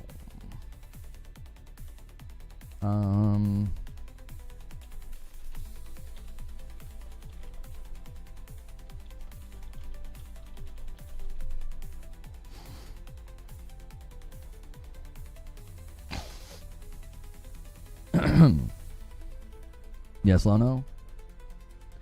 Yeah, if you're talking about Hell Is Us, I don't think it's going to be 4K on the console unless they do some kind of a 4K upscale. If they do some kind of a 4K upscale, I could see them saying that they could maybe get there on the Pro with an upscale, maybe. I don't know. Add an outside. I am so sorry. They've probably been running for a while. I will pause that. Thank you very much, Wilbur. The hybrid thing is like a bonus, but it's going to be very niche. At the price point, it's likely going to have to come out at... Yes, probably. I agree. The PC requirement instead of 4090 will get you 4K 30. Interesting. Wait. What's this game? What's the engine? Is it Unreal 5? It's freaking Unreal 5. Well, we're gonna have to approach Hell Is Us with a lot of caution. I'm just gonna say it. We're gonna have to approach with a lot of caution. Could very much, could very much be an issue with respect to, it looks great, but the parries are iffy. Yeah, these Unreal games, man, I don't know. they're shaky a lot of times. You know, they're shaky a lot of times, and it's a concern. You know.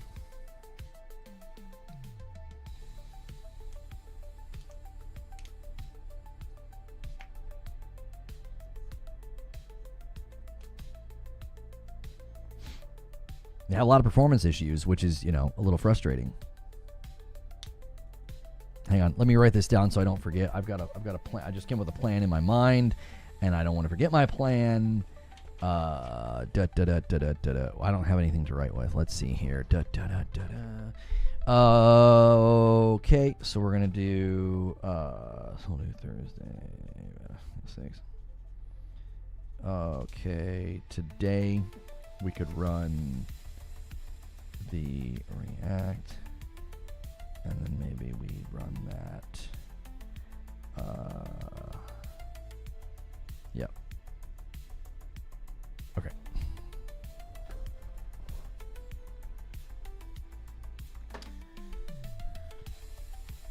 It's getting better. They found a lot of the issues. It's getting devs to implement.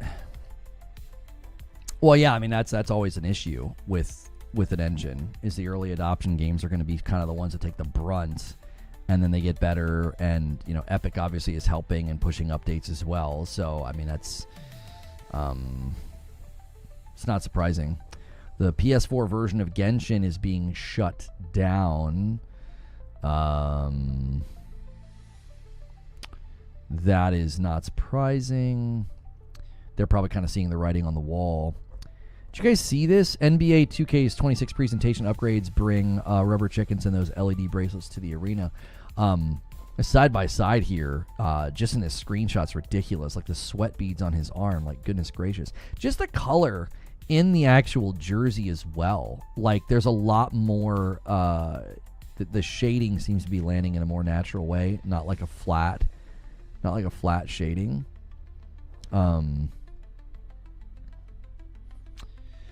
That's pretty impressive.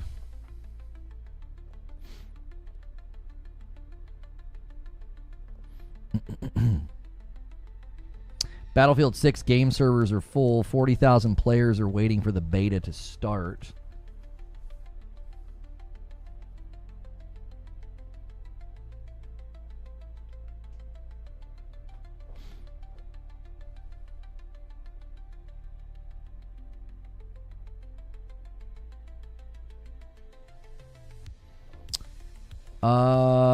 Ems is doing more early beta codes. If you guys watch her on Twitch, she's great. She did so many great snipe shots during the event, and I think it's kind of putting a little gas in the tank here. She's been posting some of her metrics from her streams.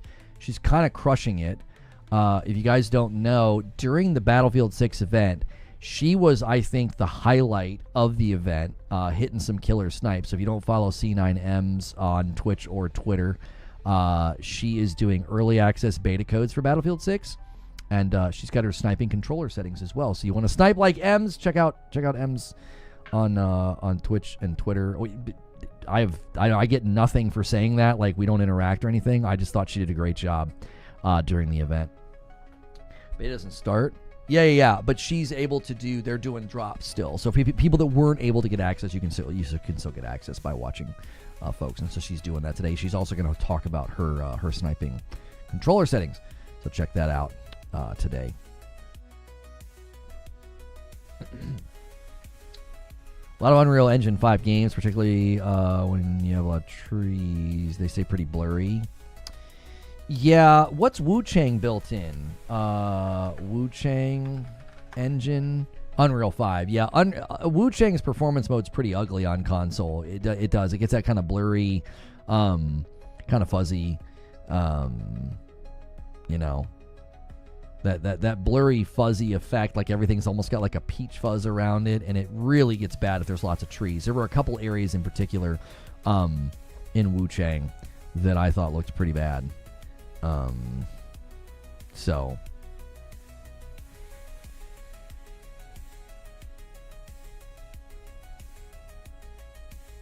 What's her name? C9Ms. I'll scroll back up here. C9Ms. I believe it's EMZ. I I kind of just fell back into shoutcasting when she was hitting those snipes, and I called her the cute killer. She was just nailing snipes. She was so fun to watch. It was always a bummer when they would switch from her perspective. Yeah, C9Ms, EMZ. Yeah.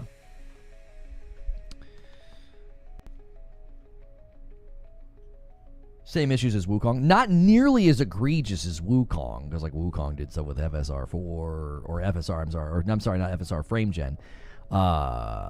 They did stuff with Frame Gen that was like, what are you doing? Like, why would you do that?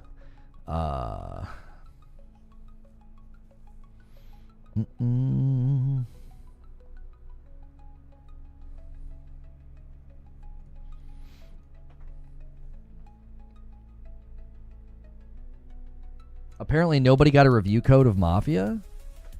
I was wondering why I couldn't find a Mafia review embargo. That is concerning, especially considering there's been pretty significant degradation. There's a good video that I was going to show you guys and kind of do like a Mafia day. I was hoping that we would get access, to a review embargo date and we could do a review roundup for you guys, because I am going to be checking it out. I am going to be playing it. But that lack of review access, that's always concerning. Like, either they were having significant problems that they couldn't rectify in time, so they couldn't send a good version for review, or something happened. Because the fact that it's only like a 10-hour game and it's only $50, I like that. I want to celebrate that.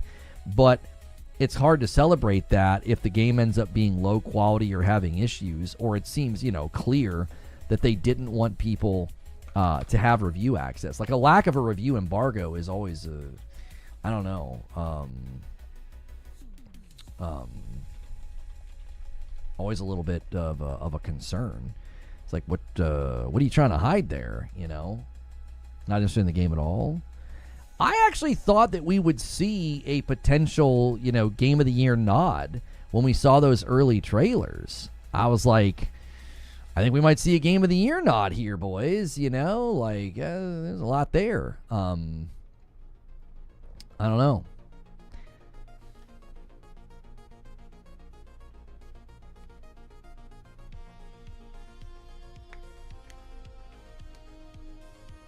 Snake Eater embargo is on the 22nd. Okay. Looks bland. I'll watch a few streams. I mean, you know me. I'll be dead honest about a game, especially one that I like. Detective Siege is reporting that Lost Soul Aside has gone gold and will release this month. I believe its release date is currently slated for August 29th, so it going gold is that's encouraging. That is encouraging.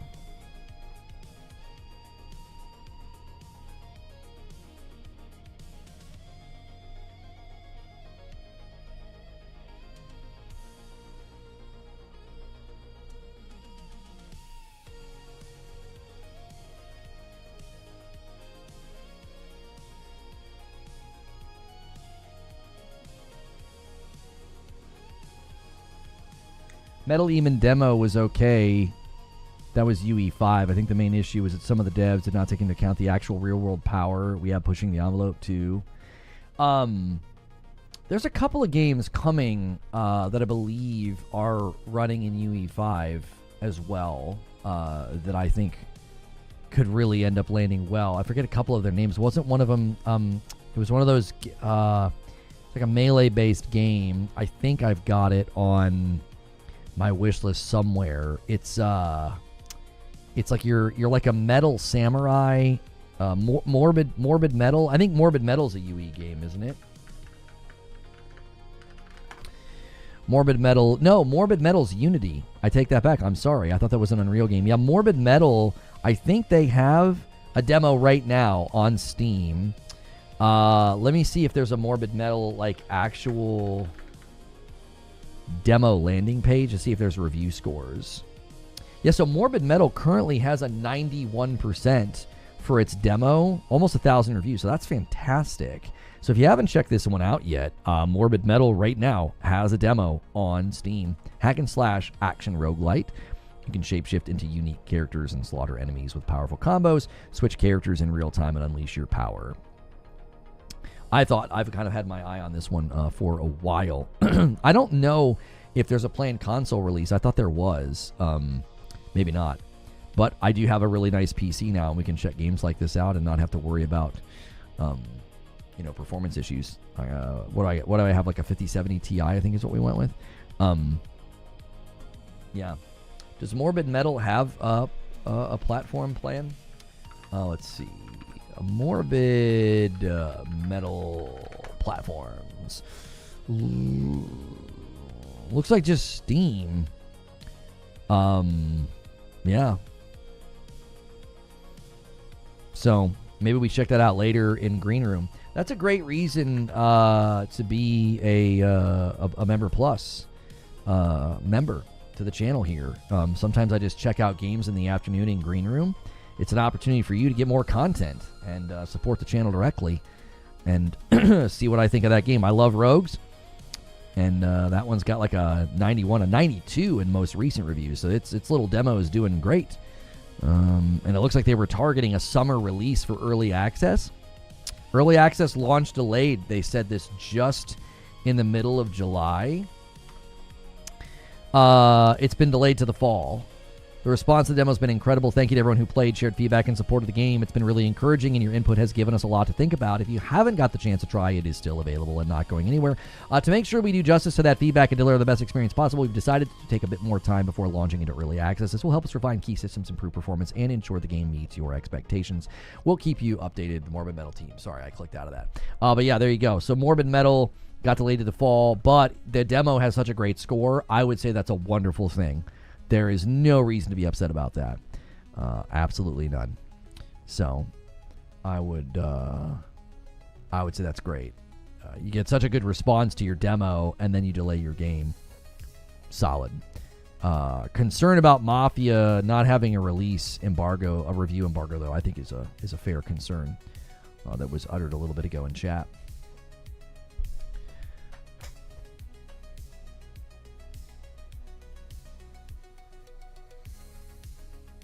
With love, you make me absolutely sick, you effing peasant. Oh, because I don't know what I have. I think I have like a 5070 Ti. Yeah. Sekiro Shadows Die Twice anime web domain has been registered by Katakawa. What? That would be so awesome. Oh my gosh, that would be awesome. The review embargo ends at release. Who said that? Did somebody say that in chat, Eugene? We don't know. I don't know if anybody knows the review embargo for Mafia: The Old Country. I don't think we have a review embargo.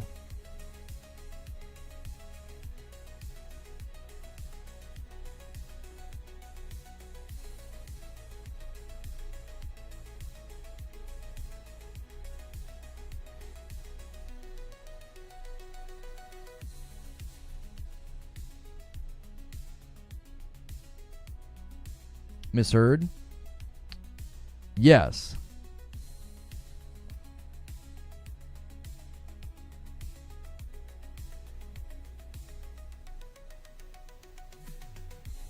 Yeah, we don't actually know the review embargo. I went searching for it, and I was like, I don't know, like, what, because typically, oh, what about Sekiro? I'm sorry. Sekiro Shadows Die Twice anime web domain has been registered by Katakawa. So that's pretty exciting if they are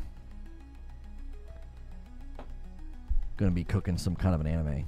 That's so concerning. Yeah, typically by now, Eugene, somebody would say, hey, my Mafia: The Old Country review is going to go live at this time. Like if I go to Twitter and I go Mafia The Old Country review embargo.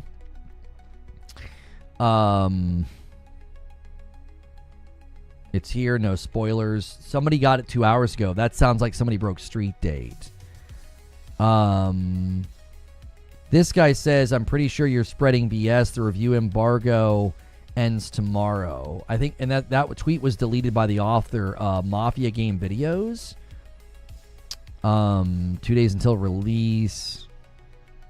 I'm not seeing anybody claim embargo other than this Randy on a tweet.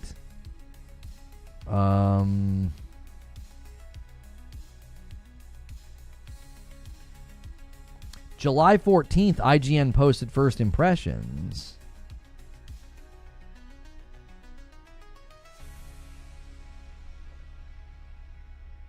I'm going to just search for Mafia the Old Country embargo. Wonder when it is. No one's tweeting about it. I'm here to tell you, if somebody had review copy, review access, and had an embargo, I feel like they would have tweeted by now. That's what people do.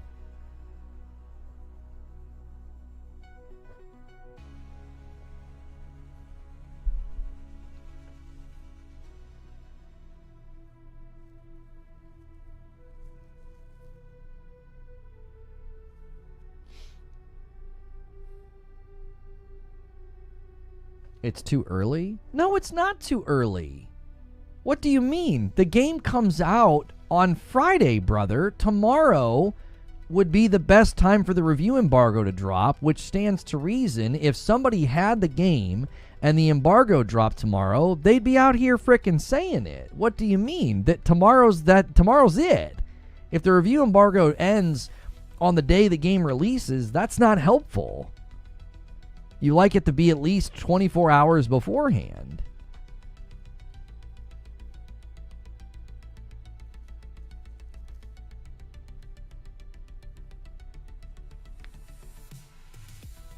Dead Zone Rogue is amazing. I'm purchasing the full game at the end of the month.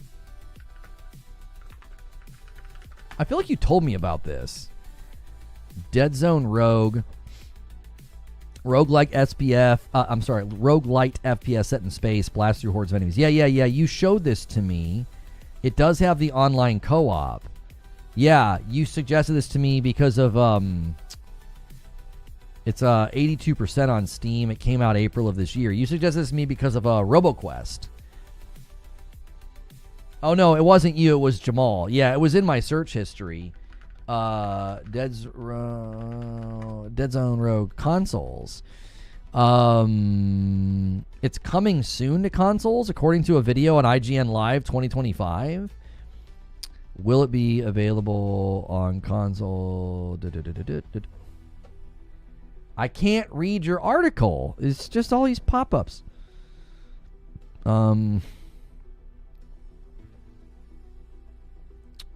It doesn't seem like they've said anything to console.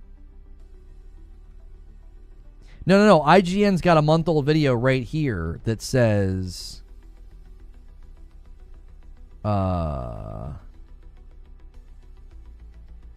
Zone 3 coming soon, available in early access now. The description from IGN says available in early access for PC, Steam, and Epic, and coming soon to consoles. So it's possible IGN has got bad info there in the description because it's not in the actual video. That would be nice to get another, rogue shooter.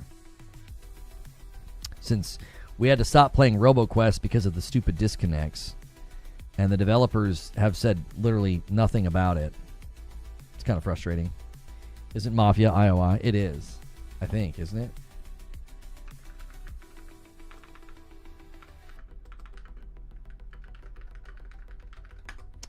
No, Hangar 13. Yeah, it's Hangar 13. Zone 3 is out. It said it was coming in soon. That was a month-old video.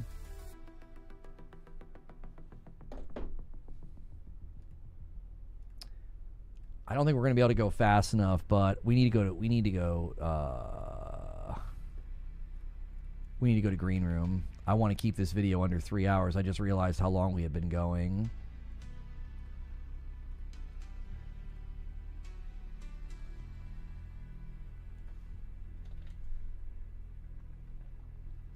Following Hangar 13 tradition, that might be the reason Mafia 2 embargo lived the day of release. Mafia 3 was the day before. Chances are we won't get a review until tomorrow at the earliest. So you're saying that's what they typically do. They typically drop them day of or day before. That's unfortunate.